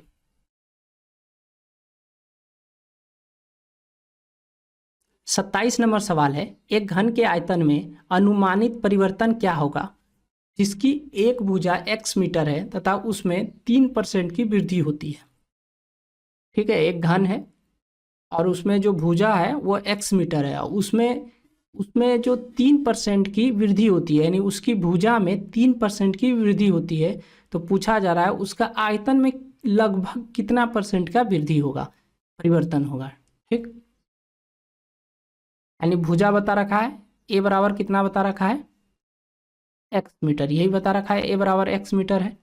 अच्छा, आयतन का जो घन का फॉर्मूला क्या होता है, वो भुजा क्यूब होता है, साइड का साइड को 3 बार गुना करने पर उसका आयतन प्राप्त हो जाता है। तो बोला क्या गया, बोला जा रहा है कि 3% के उसके भुजा में, यानी उसमें वो 3% का क्या करता है, वृद्धि करता है, यानी कि उसके भुजा में 3% का वृद्धि कर रहा है। तो जब 3% के उसके एक साइड को वृद्धि करेगा, तो जब क्यूब होगा तो यानी 3 साइड को, तीनों साइड को ही 3% का क्या होगा, वृद्धि होगा। 3% का क्या होगा, वृद्धि हो जाएगा।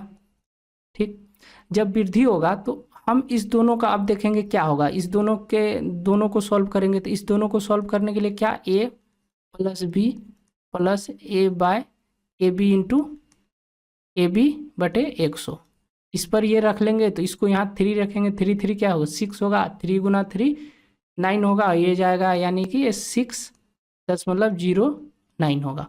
फिर उसी तरह इसको इसमें रखेंगे, इसको इसमें रखेंगे तो ये क्या होगा 9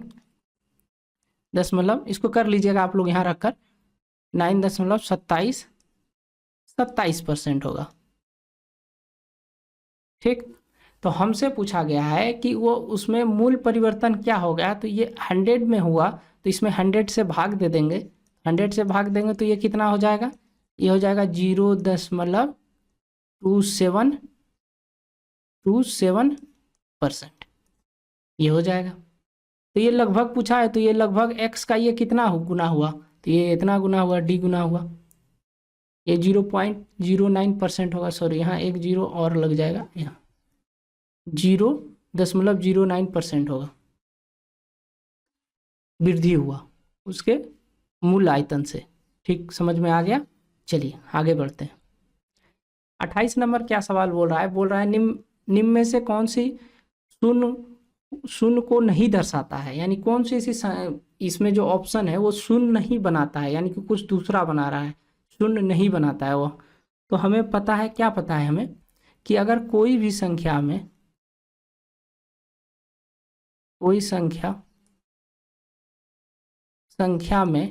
अगर 0 से हम भाग देते हैं, कोई भी संख्या में अगर 0 से भाग देते हैं तो वो संख्या क्या बनाती है, इन्फिनाइट बनाती है। वो संख्या क्या बनाती है, इन्फिनाइट बनाती है। और हमें पता है कि 1 में अगर 0 से गुना करेंगे तो 0 होगा, या कोई भी संख्या में 0 से गुना करेंगे तो वो 0 होगा। ठीक, तो हम यहाँ देखते हैं ऑप्शन डी को देखते हैं। 10 माइनस 10 क्या होगा, 0/2 होगा, तो ये तो 0 बना रहा है। 0 गुना 0 क्या होगा, 0 होगा। 1 गुना 0 क्या होगा, 0 होगा। 2 भागा 0 क्या होगा, ये इन्फिनाइट होगा। और हमसे पूछा गया कि शून्य को नहीं दर्शाता है, तो यही शून्य को नहीं दर्शाता है। समझ में आ गया, ये भी सवाल काफी आसान था। चलिए सवाल नंबर 29। सवाल नंबर 29 में क्या बोला है कि एक परीक्षा में 1200 लड़के 900 लड़कियां शामिल हुई, जिसमें 80% लड़के तथा 45% लड़कियां उत्तीर्ण हुई, तो अनुत्तीर्ण विद्यार्थियों का प्रतिशत क्या है, ये पूछा गया है। बोला गया है कि 1200 लड़के और 900 लड़कियां शामिल हुए, जिसमें 80% लड़के 45% लड़कियां पास हो गई। तो बोल रहा है फेल कितने परसेंट हुआ, हमसे ये पूछा जा रहा है। चलिए इस सवाल को करते हैं। लड़के कितने हैं, लड़के हैं 1200, लड़कियां कितने हैं 900। हम क्या करते हैं, इस सभी का रेशियो निकाल लेते हैं। जब रेशियो निकालेंगे क्या होगा, 3 से काट देते हैं तो ये 4:3 के रेशियो में हो जाएगा। अब पास कितना है, तो पास जो है 80% लड़के पास हैं और 45% लड़कियां क्या हुआ है, फेल हुआ है। तो यहाँ से हम पास परसेंटेज का क्या निकाल लेते हैं, ओवरऑल पास कितने परसेंट किया, 45% तो किया ही होगा। ये 45% से ये कितना अधिक है, तो आप बोलिएगा कि ये 35% अधिक है। कितना 35% अधिक है, चार संख्या है, 4 से कितना में से 4 3 7 में से 7 से भाग दे देंगे, ये 5 हुआ, ये 20 हो गया। तो 20 और 45 कितना हो गया, 65% विद्यार्थी क्या हुआ है, टोटल ओवरऑल पास हुआ है। तो पूछा गया फेल कितने परसेंट हुआ है, तो फेल को निकालने के लिए हमें क्या करना होगा, 100 में टोटल 100 रहा होगा, जिसमें 65% पास रहा, तो जो है फेल कितने परसेंट किया होगा, 35% किया होगा। ठीक, समझ में आ गया आप लोगों को। यहाँ ऑप्शन नंबर 20 सवाल का करेक्ट आंसर होगा। चलिए सवाल नंबर 30 देखिए, सवाल नंबर 30 टाइम एंड वर्क से है, वर्क एंड वेबेज चैप्टर है। 15 व्यक्ति 35 बक्से को 7 दिन में भर सकते हैं, तो कितने व्यक्ति उसी तरह के 65 बॉक्स को 5 दिन में भर सकते हैं। देखिए ये एक फॉर्मूला होता है, क्या होता है, M1 D1 M1 into D1 into लिख देते हैं, अच्छा लगेगा लिखने में, M1 into D1 into H1 बटे W1 बराबर जो होगा M2 गुना D2 गुना H2 और फिर W2। ये इसी कंसेप्ट पर ये बनेगा, ये चीज़ आप लोगों को ध्यान में होना चाहिए। तो M1 कितना है, M1 15 है, और D1 कितना है, 7 है। H हमें पता नहीं है, H यहाँ दे नहीं रखा है, तो इसलिए H का कोई यहाँ महत्व नहीं होगा। काम कितना है, काम 35 है, 35 को नीचे रख देंगे, यानी कि W1 35 है। कितने व्यक्ति है, तो M2 तो निकालना ही है। अच्छा D2 का मान दिया हुआ है 5 दिन, और काम कितना है, W2 कितना है, 65 है। 5 से भाग देंगे, ये कितने बार में जाएगा, 13 बार में जाएगा। 7 से ये कितने बार में, 5 बार में। 5 से ये कितने बार में, 3 बार में। M2 बराबर कितना हो गया, 39, यानी 39 व्यक्ति काम पर लगाया जाए तो काम 65 बॉक्स को 5 दिन में भर सकते हैं। ठीक, ऑप्शन नंबर बी इस क्वेश्चन का सही जवाब होगा। देखिए ये एक फॉर्मूला है, M1 into D1 into H1 बटे W1 बराबर M2 into D2 into H2 बटे W2। ये कंसेप्ट है, एक फार्मूला है, आप लोगों को याद होनी चाहिए। अगर याद है तो आराम से सवाल को कर पाइएगा। ठीक, चलिए नेक्स्ट सवाल देखिए। नेक्स्ट सवाल में क्या बोल रहा है कि 4000 की राशि 2 वर्षों के लिए 5% प्रतिवर्ष साधारण ब्याज की दर से दी जाती है। चक्रवृद्धि ब्याज और साधारण ब्याज के बीच का अंतर बताना है। ये क्या है, ये चक्रवृद्धि और साधारण ब्याज के बीच का अंतर बताना है। एक कंसेप्ट होता है, एक फार्मूला होता है। अगर आप लोगों को पता होगा तो आराम से सवाल को उस फार्मूले पर रखिएगा और निकाल लीजिएगा। चलिए वो फार्मूला भी बताते हैं और एक अलग कंसेप्ट को भी बताते हैं जो फार्मूला से कोई ताल्लुकता नहीं रखता है, ताकि आप लोगों को अगर फार्मूला भूल भी जाते हैं तो एग्जाम में आराम से वो कंसेप्ट लगाकर सवाल को कर पाइएगा। चलिए फार्मूला क्या होता है, फार्मूला CI माइनस SI बराबर, ये कितने साल का है, 2 साल का है, तो 2 साल का फार्मूला होता है PR² बटे 100 का स्क्वायर। ये 2 साल का ये फार्मूला होता है। ठीक, हमें तो बताना है अंतर, CI और SI का अंतर बताना है। P कितना है, P प्रिंसिपल है 4000, बता रखा है यहाँ देखिए 4000 प्रिंसिपल। रेट कितना है, रेट 5% है, तो 5 को 2 बार गुना कर देते हैं क्योंकि R का स्क्वायर है, बटे 100 का भी स्क्वायर है तो 100 को 2 बार गुना कर देते हैं। ठीक, 0 से 0 खत्म, 1 0 से 1 0 खत्म, ऊपर गुना करेंगे क्या होगा, 5 गुना 5 25 चौके 100, 100 बटे कितना हो गया 10, 0 से 0 खत्म, यानी कि कितना हो गया अंतर, CI और SI का अंतर 10 रुपये होगा। इस सवाल का सही जवाब ऑप्शन नंबर ए होगा। ये डायरेक्ट फार्मूला बेस्ड है, अगर फार्मूला जान रहे हैं तो विदिन 10 सेकेंड में आप सवाल को कर पाइएगा। अगर फार्मूला याद नहीं है तो थोड़ा दिक्कत होगा। चलिए एक कंसेप्ट को और हम लोग सीख लेते हैं, अगर वो भी कंसेप्ट अच्छा है अगर आप लोग यूज करते हैं। चलिए हम इस कंसेप्ट में ये सीखेंगे कि पहले रेट कितना है, रेट है 5%, 5% को क्या करेंगे हम लोग फ्रैक्शन में बदलेंगे। फ्रैक्शन क्या होता है, 1/20 होता है। ठीक, 1/20 होता है। अब हम एक कंसेप्ट बताए थे कि अगर 2 साल रहे तो करना क्या है, 2:1 के कंसेप्ट से सवाल को करना है 2 साल के लिए। तो प्रिंसिपल कितना है, प्रिंसिपल है 4000, 2 साल के लिए है तो 2 1 लगा देते हैं, 2 1। अब 1/20, 5%, 1/20 तो 4,000 का 1/20 कितना हो जाएगा? 1/20 करेंगे तो कितना हो जाएगा? 200 हो जाएगा। ठीक, अब 200 का 1/20 कितना होगा? 10 होगा। अब इस दोनों को गुना कर देते हैं, कितना हो गया? 400, और ये कितना हो गया? 10 हो गया। टोटल कितना हो गया? 410 रुपया। ये 410 रुपया क्या आया? चक्रवृद्धि ब्याज आया। ये क्या आया? ये एसआई आया। और ये बीच वाला क्या है?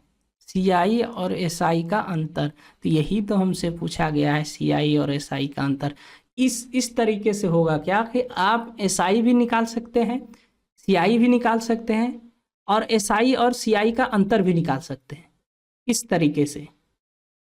तो यहाँ पर आप डायरेक्ट बता सकते हैं इस सवाल का आंसर कितना है? 10 रुपये है सवाल का आंसर, क्योंकि एसआई और सीआई का अंतर 10 है। समझ में आ गया होगा। चलिए सवाल नंबर 32 देखिए। सवाल नंबर 32 कीजिए। सवाल नंबर 32 है, एक आयताकार बाग जिसकी लंबाई चौड़ाई से 4 मीटर अधिक है और आर्द्र परिमाप 36 मीटर है, तो बाग की बीमाएं मीटर में क्या होगी? एक आयत है, एक आयत है जिसकी लंबाई जो है वो चौड़ाई से, चौड़ाई अगर x है तो लंबाई कितना है? 4x + 4x होगा, क्योंकि 4 मीटर अधिक है। ठीक, और फिर क्या बोला है कि आर्द्र परिमाप कितना है? आर्द्र परिमाप है 36 मीटर, यानी कि परिमाप का आधा ही आर्द्र परिमाप होता है। ये 36 दिया हुआ है, तो परिमाप कितना हो जाएगा? परिमाप हो जाएगा आपका 72 मीटर। ठीक, जब तो परिमाप हमें 72 मीटर प्राप्त हो गया, और हमें पता है परिमाप का फॉर्मूला होता है 2 × LB, 2 × L + B बराबर कितना बता रखा है? 72। अभी निकाले परिमाप 72। 2 बराबर L कितना है? L है x + 4, और B कितना है? यहाँ देखो B x है, माने हैं ये x बराबर ये 72। तो 2 से ये 2 36 बार में खत्म।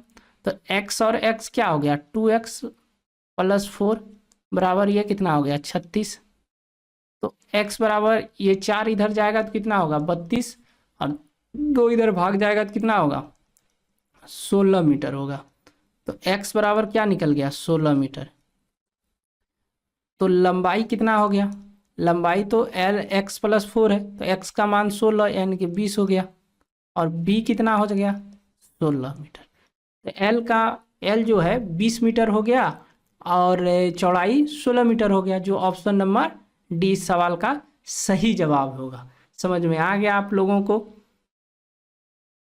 चलिए इसमें और क्या बताएं। जो बोल रखा था वैसे ही सवाल एचजीटी जैसे जैसे बोला गया है वैसे वैसे किए हैं, एकदम सिंपल तरीका से, इसमें कुछ खास है नहीं। आराम से अगर आप लोग ध्यान से देखिएगा तो समझ में आ जाएगा।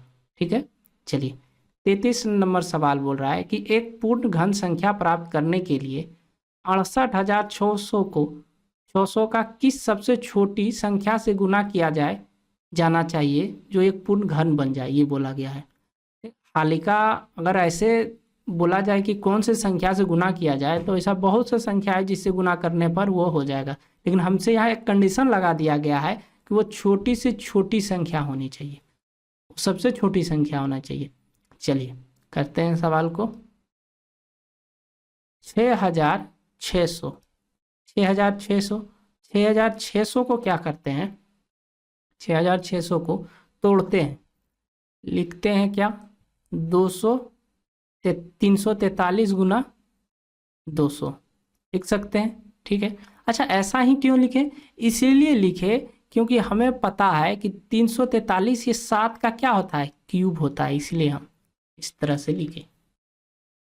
ठीक, अब देखिए इसको फिर अब तोड़ते हैं, तो इसको 200 को तोड़ेंगे तो कैसे टूटेगा? ये इसको तोड़ेंगे तो इसको इस तरह तोड़ सकते हैं कि 2 × 100, और 100 को भी हम तोड़ सकते हैं। किस तरह? गुणनखंड कर रहे हैं, इसको हम लिख सकते हैं 2 का स्क्वायर और गुना 5 का स्क्वायर, 25 और 4 गुना करेंगे तो 100 हो गया। तो अगर जब इस तरह तोड़ दिए तो ये 343 7 का क्यूब हो गया, और यहाँ एक 2 है, एक पावर इस पर, यहाँ 2 है तो 2 पर पावर 3 हो गया, और फिर यहाँ कितना 5 का स्क्वायर हो गया। तो थोड़ा ध्यान से देखिए कि इस पूरी संख्या में ये तो घन बन रहा है, ये भी घन बन रहा है, लेकिन 5 का स्क्वायर घन नहीं बन रहा है। यानी कि इस पूरी संख्या में अपने मन से एक 5 का गुना कर दें तो ये पूरी संख्या वो क्या हो गया, एक घन बन जाएगा, और वो सबसे छोटी संख्या ही है। यानी कि इस कंडीशन में अगर आप सबसे छोटी संख्या क्या हो जाएगी, यही 5 पर पावर 1, यही 5 से अगर गुना कर दें तो वह एक पूर्ण घन बन जाएगी। तो वही पूछा जा रहा है, वह सबसे छोटी संख्या गुना किया जाए, कौन सा संख्या गुना किया जाए, तो 5 से गुना करने पर वो एक पूर्ण घन बन जाएगा। यही 5 से गुना करने पर वो एक पूर्ण घन बन जाएगा। ठीक है, चलिए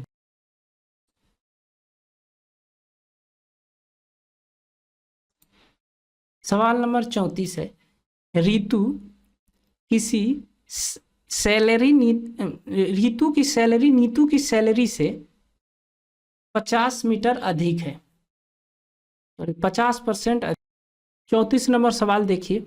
34 नंबर सवाल बोल रहा है कि नीतू की सैलरी से 50% अधिक है, नीतू की सैलरी रितु की सैलरी से कितने % कम है? ये तो काफ़ी सिंपल सवाल है। 50% क्या है? 50% का अगर फ्रैक्शन वैल्यू निकाले तो 1/2 होगा। बोला गया रितु जो है और नीतू, यही दो का बात हो रहा है, तो रितु की सैलरी नीतू की सैलरी से 50% अधिक है। किससे? नीतू से। नीतू अगर 2 है तो इससे 50% अधिक है रितु की, तो ये 3 होगा।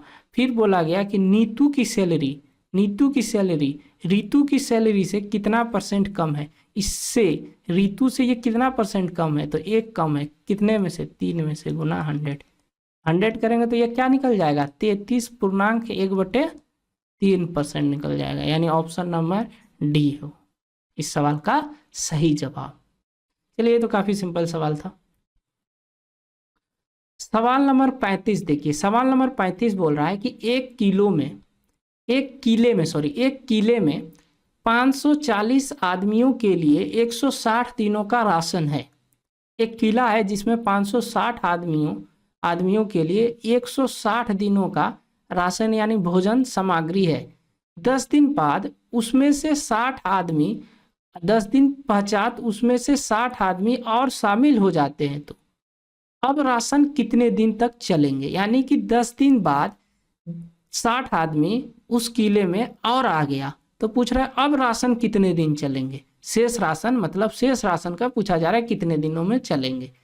तो हमें पता है कि अगर 540 आदमी का राशन 160 दिन है, अगर इसमें कोई आदमी ना आए तो ये राशन 160 दिन चलेगा। लेकिन क्या हुआ कि 540 आदमी तो खा रहा है, 540 आदमी था ही, उसमें 10 दिन बाद यानी 150 दिन का भोजन बचा है 540 आदमी का। 10 दिन बाद क्या हुआ, 60 आदमी और आ गया, यानी कि 600। पहले तो 540 था और 60 आदमी आ गया तो 600 हो गया। तो पूछ रहा है अब कितने दिन चलेगा, तो अब मान लेते हैं x दिन चलेगा। 0 से 0 खत्म, 60 से ये कितने बार में, ये 9 बार में, तो x बराबर क्या हो गया, x बराबर हो गया 15 9 135। 135 दिन अब चलेगा। वो 60 आदमी के आने के वजह से अब भोजन जो है 135 दिन चलेगा। यानी ऑप्शन नंबर ए इस सवाल का सही जवाब होगा, सही उत्तर होगा। आ गया समझ में? चलिए सवाल नंबर 36। सवाल नंबर 36 ये बोल रहा है कि एक धनराशि चक्रवृद्धि ब्याज की दर से 6 वर्ष में स्वयं की दुगुनी हो जाती है, कितने वर्ष में वो 8 गुनी हो जाएगी? 6 वर्ष में जो है वो कितनी हो जाती है, 2 टाइम्स हो जाती है।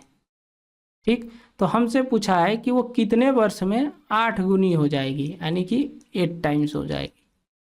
तो ये देखो, ये 2 पर अगर हम पावर क्यूब कर देते हैं तो ये 8 पुर जाएगा, और जो क्यूब पावर कर रहे हैं उसी से इधर गुना होगा। जो भी इधर पावर अगर 4 रहता तो 4 से ही इधर गुना करके, और ये हो गया 18 वर्ष में ये 8 गुनी हो जाएगी। अगर यहाँ 2 रहता तो इधर 2 से गुना हो जाते हैं, 6 गुना 2 12 हो जाता। अगर यहाँ कितना है, पावर 3 है, तो 3 से गुना कर दिए। इस सवाल का आंसर 18 वर्ष हो जाएगा। ऑप्शन नंबर बी इस सवाल का करेक्ट जवाब होगा। ठीक,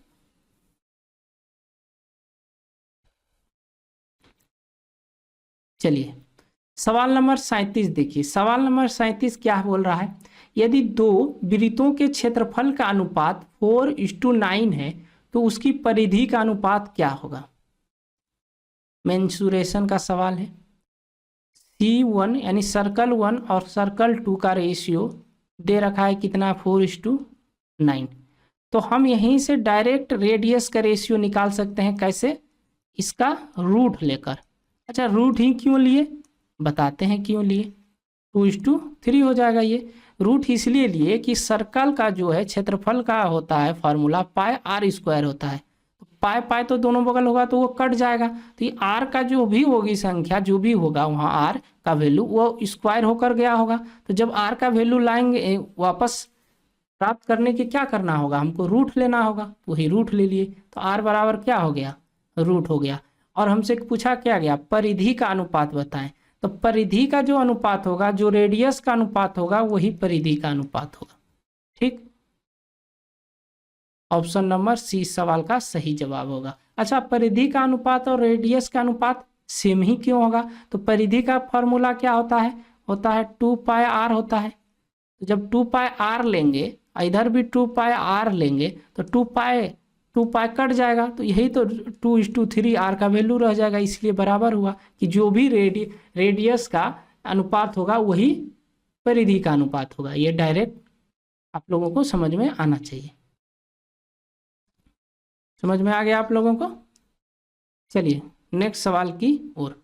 सवाल नंबर 38, सवाल नंबर 38 कीजिए। सवाल नंबर 38 देखिए। पहले अच्छा एक बार ऑप्शन का सहारा लेकर इस सवाल को करते हैं। यहाँ क्या है, 1 है, यानी जो भी ऑप्शन रहा होगा वो 1 में कुछ संख्या जुटा होगा, यानी कि इतना संख्या को जोड़ना है हमको। यानी 1 से तो वो आंसर इसका जो भी होगा, आंसर जो भी निकलेगा वो 1 से क्या निकलेगा, बड़ा ही निकलेगा। 1 से बड़ा निकलेगा, इट मीन्स 1 तो नहीं होगा। अच्छा, 1 से बड़ा निकलेगा तो ये कितना है, 2 है। क्या ये लग रहा है कि ये 1, अगर ये 1 है, ये 2 अगर पुराना है, अगर ये 1 है, तो यानी इस पूरी जितना वैल्यू है ये 1 दे पाएगा, आपको लग रहा है नहीं दे पाएगा, ये 1 नहीं दे पाएगा। ये आप ध्यान से सोचिए, कभी भी बहुत छोटा वैल्यू देगा, तो ये 1 नहीं दे पाएगा, यानी ऑप्शन नंबर बी भी नहीं होगा। ऑप्शन नंबर सी 1/2, 1/2 कैसे होगा, ये तो खुद ही 1 में प्लस होगा ये पूरी संख्या, तो 1 से कुछ ना कुछ तो बड़ा रहा होगा, तो ये तो नहीं होगा। अच्छा, ये option number D, option number D को अगर हम भाग देते तो 1.3/5 ये हो सकता है, क्योंकि 1 से थोड़ा कुछ वैल्यू बड़ा है, यानी ऑप्शन नंबर इस सवाल का करेक्ट ऑप्शन नंबर कितना हो जाएगा, डी हो जाएगा। समझ में आ गया। ये थोड़ा ऑप्शन से और कंसेप्ट को ध्यान में रखते हुए आराम से कर पाइएगा। ठीक है, चलिए कंसेप्ट से एक बार कर लेते हैं कैसे होगा। तो इसको तोड़ते हैं, इसको क्या लिखेंगे, 3/2 लिखेंगे। 3/2 ये ऊपर जाएगा, ये ऊपर जाएगा। चलिए यहाँ एक बार अच्छे से सवाल को लिख कर बताते हैं।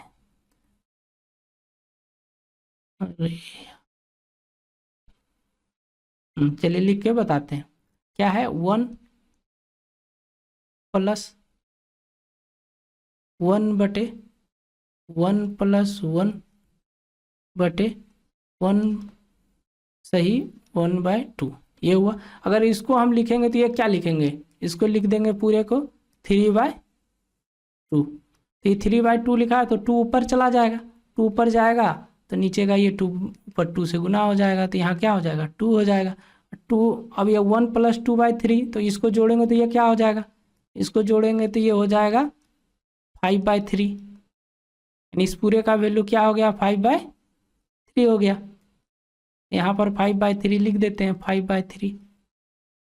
तो जब ये 5/3 है तो ये बटे में है तो ये ऊपर चल जाएगा तो क्या हो जाएगा, ऊपर जाकर ये जुड़ जाएगा 3, तो ऊपर क्या हो जाएगा 3 हो जाएगा 3।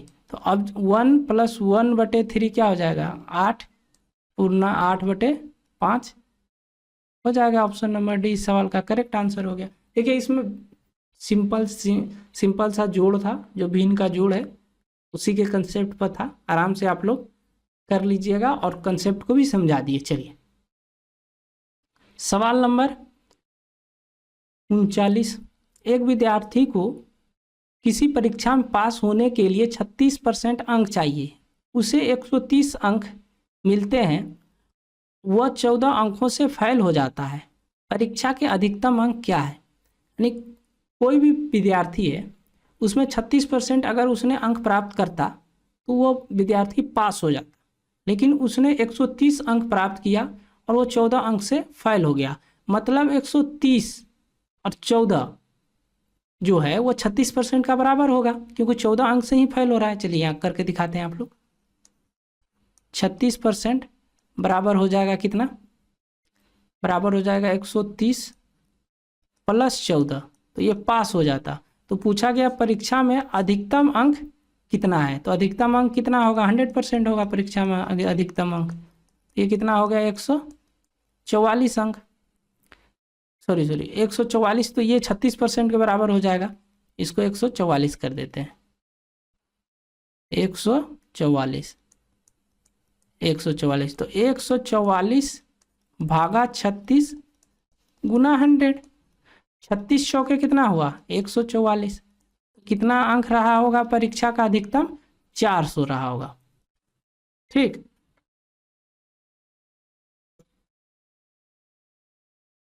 चलिए नेक्स्ट सवाल की ओर चलते हैं।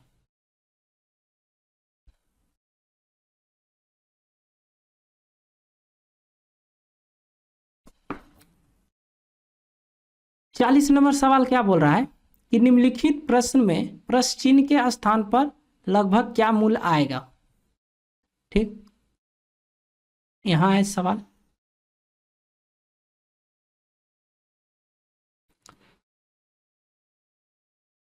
$7500 भागा कितना हो जाएगा 42, और गुना कितना हो जाएगा 13 का स्क्वायर मतलब 169।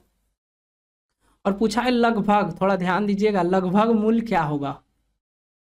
ठीक है, तो इसको क्या करते हैं 2 से काट देते हैं, 2 से काटेंगे तो इसको कितना बार में ये कटेगा 3750, और ये कितने बार में 21, 21 बार में।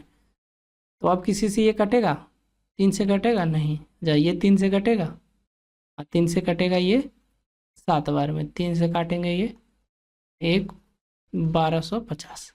अब ये कटेगा किसी से, अब नहीं कटेगा, मतलब अब गुना होगा 150 गुना 169/7 भागा 7 होगा, भागा 7 होगा। अच्छा 7 को हटा देते हैं, पहले गुना कर लेते हैं। ठीक है, तो गुना करेंगे, तो गुना करेंगे तो क्या करते हैं इसको इधर से लिख देते ताकि गुना करने में आसानी है। 169 गुना 1250। ठीक है, 25 का पढ़ते हैं, 25 नवा कितना होता है 225, बच गया हासिल कितना, जीरो को रहने देते हैं, लास्ट में जीरो लगा देंगे तो 22 बच गया। 25 छक्के कितना होता है 125 छक्के कितना होता है 25 छक्के 150 होता है, तो ये कितना हो गया, ये 7 हो गया, बच गया कितना हासिल 17, बच गया हासिल 17। अच्छा 25 एका 25 और 17 कितना हो जाएगा 42। अच्छा 25 से गुना किए हैं इसलिए 2 संख्या में कटम कटी नीचे लगा देंगे। अब 1 से गुना करेंगे कितना हो जाएगा 169/5 7 1 1 2, और यहाँ क्या है लास्ट में जीरो है तो जीरो लगा देंगे। अब हमें क्या प्राप्त हुआ 21,1750 प्राप्त हुआ। अब भागा कितना लगेगा 7 से लगेगा, यही लगेगा। चलिए यहाँ भाग देकर देख लेते हैं, 7 से भाग देंगे 7 या 21, अब कितना होगा 17, 17 उतरेगा, डबल जीरो उतर रहा है, डबल संख्या तो जीरो लग जाएगा।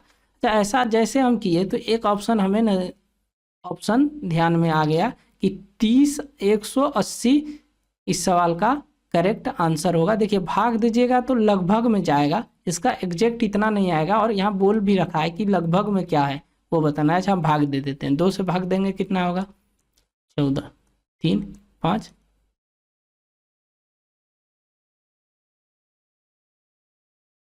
तो ये लगभग में आया कितना का, 30,180 का लगभग में आया। ठीक है, समझ में आ गया आप लोगों को। चलिए 41 नंबर सवाल देखिए, ये तो काफ़ी सिंपल सवाल है, ये आपका प्रॉफिट एंड लॉस से सवाल है। यदि एक वस्तु को 1000 में खरीद कर 1200 में बेचा जाता है तो उसका लाभ प्रतिशत क्या होगा। सीपी कितना है, 1000 है। एसपी कितना है, बेचा कितना में जा रहा है, 1200 में। कितना का प्रॉफिट हुआ रुपए में, आप बोलिएगा 200 का हुआ। कितने किसके रिस्पेक्ट में, 1000 के रिस्पेक्ट में, गुना 100, डबल जीरो से डबल जीरो, जीरो से जीरो खत्म, कितना हो गया 20% का उसे क्या हो गया, प्रॉफिट हो गया। 20% का उसे प्रॉफिट हो गया। चलिए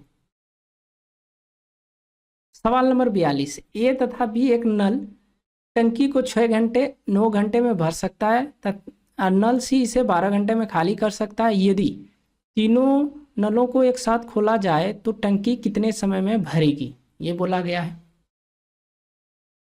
ये जो है इसे 6 घंटे में क्या कर सकता है, भर सकता है। बी इसे क्या कर सकता है, 9 घंटे में भर सकता है। अब सी इसे 12 घंटा में खाली कर सकता है। हम क्या करते हैं, एलसीएम ले लेते हैं।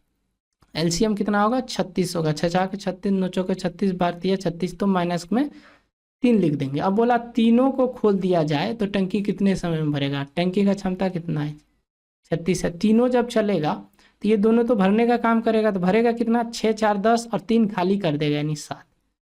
तो क्या हो गया, 5.1/7 घंटे लग जाएगा इसे भरने में। ऑप्शन नंबर सी इस सवाल का सही जवाब होगा।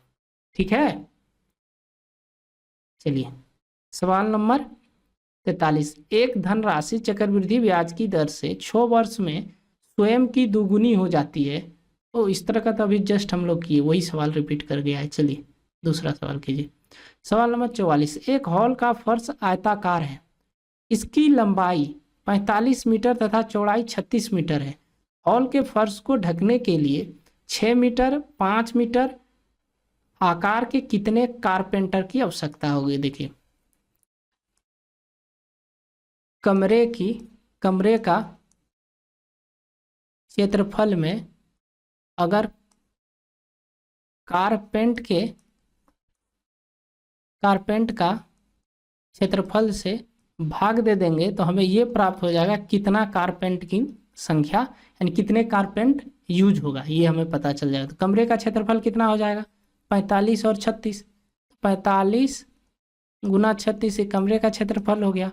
कारपेंटर का क्षेत्रफल क्या होगा, 6 मीटर और 5 मीटर है, 6 गुना 5, 6 से 36 बार 6 बार में गया, 5 से ये 9 बजे 45, तो कितना हो गया, 9 छके 54, 54 कारपेंटर लगेगा उसे। 54 कारपेंटर की आवश्यकता होगी इसे पूरा फर्श आयताकार को ढकने के लिए। ठीक है, 45 नंबर सवाल की ओर चलते हैं। 45 नंबर सवाल क्या बोल रहा है, बोल रहा है कि 0.18 के ऊपर बार। चलिए करते हैं, 0.18 के ऊपर बार। अब इसको कैसे करेंगे, पहले 18 को लिख लेंगे, ठीक है, दशमलव के बाद की जितनी संख्या है सभी को लिखना है। ये तो 18 है तो 18 को लिख दिए, और जितने संख्या के ऊपर बार है उतना 9 नीचे बटे में लिख देना है, हो गया इसका यही हो। और ये कट रहा है किसी से तो काट दीजिए, ये कितना 9 से कट रहा है, ऊपर नीचे 9 से काट दिए, 2 और 11। सवाल का answer number option number B. सवाल में कुछ नहीं था, ये तो बारंबारता का सवाल है। चलिए 46 नंबर सवाल क्या बोल रहा है, बोल रहा है कि 310 3 कारीगरों में के कारीगरों में से अनुपात में बांटा जाता है, ठीक है। 1/2, 1/3, 1/5। प्रथम कारीगर को कितने रुपए मिलेगा ये बोला गया। 310 रुपए है और 3 कारीगर है, तीनों के बीच में बांटा गया है, वो अनुपात में दे रखा है। तो हमको रुपए में पूछ रहा है कि कितना कितने कितने करके मिलेगा। उसमें भी पूछ रहा है प्रथम कारीगर को कितने मिलेगा। तो ये फर्स्ट कारीगर हो गया, ये सेकंड कारीगर और ये थर्ड कारीगर, 3 कारीगर है। फर्स्ट कारीगर कितना कितना मिला है अनुपात 1/2 और सेकंड को 1/3 और थर्ड को 1/5 मिला है, ठीक। अभी क्या करते हैं, ये सभी क्या है, ये सभी फ्रैक्शन में हम इसे सिंपल रेशियो में कन्वर्ट करते हैं। तो 2, 3, 5 का एलसीएम से पूरे सभी में गुना कर देते हैं। 2, 3, 5 का एलसीएम कितना होगा 30। 30 से सभी में गुना, 30 में इससे गुना करेंगे तो ये कितना होगा 15। 30 से इसमें गुना करेंगे तो ये क्या होगा 10। 30 से इसमें गुना करेंगे तो ये क्या होगा 6, ठीक है। अब सभी का रेशियो देख लेते हैं कि क्या है रेशियो। 15 और 10, 25, 6 कितना हो गया 31 यूनिट, ये रेशियो है। ये कितने रुपए के बराबर है 310 रुपए के बराबर है। तो 1 यूनिट बराबर क्या हो गया, 1 यूनिट बराबर 10 रुपए। तो हमसे क्या पूछा है प्रथम कारीगर को। तो प्रथम कारीगर कितना यूनिट प्राप्त किया है 15 यूनिट। तो 15 गुना 10 करेंगे कितना 150 रुपये प्रथम कारीगर प्राप्त किया है। ऑप्शन नंबर ए इस सवाल का सही जवाब हो जाएगा। समझ में आ गया आप लोगों को। चलिए नेक्स्ट सवाल की ओर चलते हैं। और अगर आप लोगों को वीडियो अच्छा लग रहा है तो वीडियो को लाइक भी कर दिया कीजिए, अपने हाजिरी को लगा दिया कीजिए, ताकि ये पता चल पाए कि आप लोगों को चीज़ें पसंद आ रही है, ताकि हम इसी तरह की वीडियो और भी आप लोगों के लिए बेहतर तरीके से बना पाएँ। और ठीक, और दोस्तों के पास भी वीडियो को शेयर कर दिया कीजिए, बता दिया कीजिए। चलिए सवाल नंबर 47। अगर घनावकार डिब्बे की लंबाई 2AB, चौड़ाई 3AC, ऊंचाई 2AC है तो उसका आयतन क्या है। तो घनावकार का आयतन का फॉर्मूला क्या होता है LBH, L गुना B गुना H होता है LBH। घनाभ का आयतन बराबर फॉर्मूला क्या होता है L गुना B गुना H। तो L का मान कितना है, L का मान 2A है, 2AB है, सॉरी 2AB। और B का कितना है 3AC है। और ऊंचाई कितना है 2AC है। सभी को गुना कर देते हैं, 2 गुना 3 6, 6 गुना 2 12। ए कितना है 1 2 1 3, यानी कि A पर पावर 3। B कितना है 1, अब नहीं है बस B एक ही है। C कितना है 1 2, C पर पावर स्क्वायर हो जाएगा, यानी कि 12 AQBC स्क्वायर 12 कौन है, ये हो सकता है, यहाँ थोड़ा सा गलती हुआ है, यहाँ होगा तो ठीक। ऑप्शन नंबर ए इस सवाल का सही जवाब हो जाएगा। अगर ये नहीं है तो इनमें से लिख देना है, तब ये आंसर होगा। इनमें से कोई नहीं है, नहीं तो टाइपिंग अगर मिस्टेक हुआ होगा तो ये होगा। चलिए सवाल नंबर 48। किसी राशि पर 2 वर्षों के लिए 10% प्रति वर्ष की दर से चक्रवृद्धि ब्याज और साधारण ब्याज का अंतर 15 रुपये है, तो 2 वर्षों का चक्रवृद्धि ब्याज क्या होगा। अच्छा सवाल है, कीजिए सवाल को। बोल रखा है कि 2 वर्ष का चक्रवृद्धि और साधारण ब्याज का अंतर बता रखा है, ठीक है। और हमसे पूछा है 2 वर्ष का चक्रवृद्धि ब्याज क्या होगा, अंतर बताकर चक्रवृद्धि ब्याज पूछ रहा है।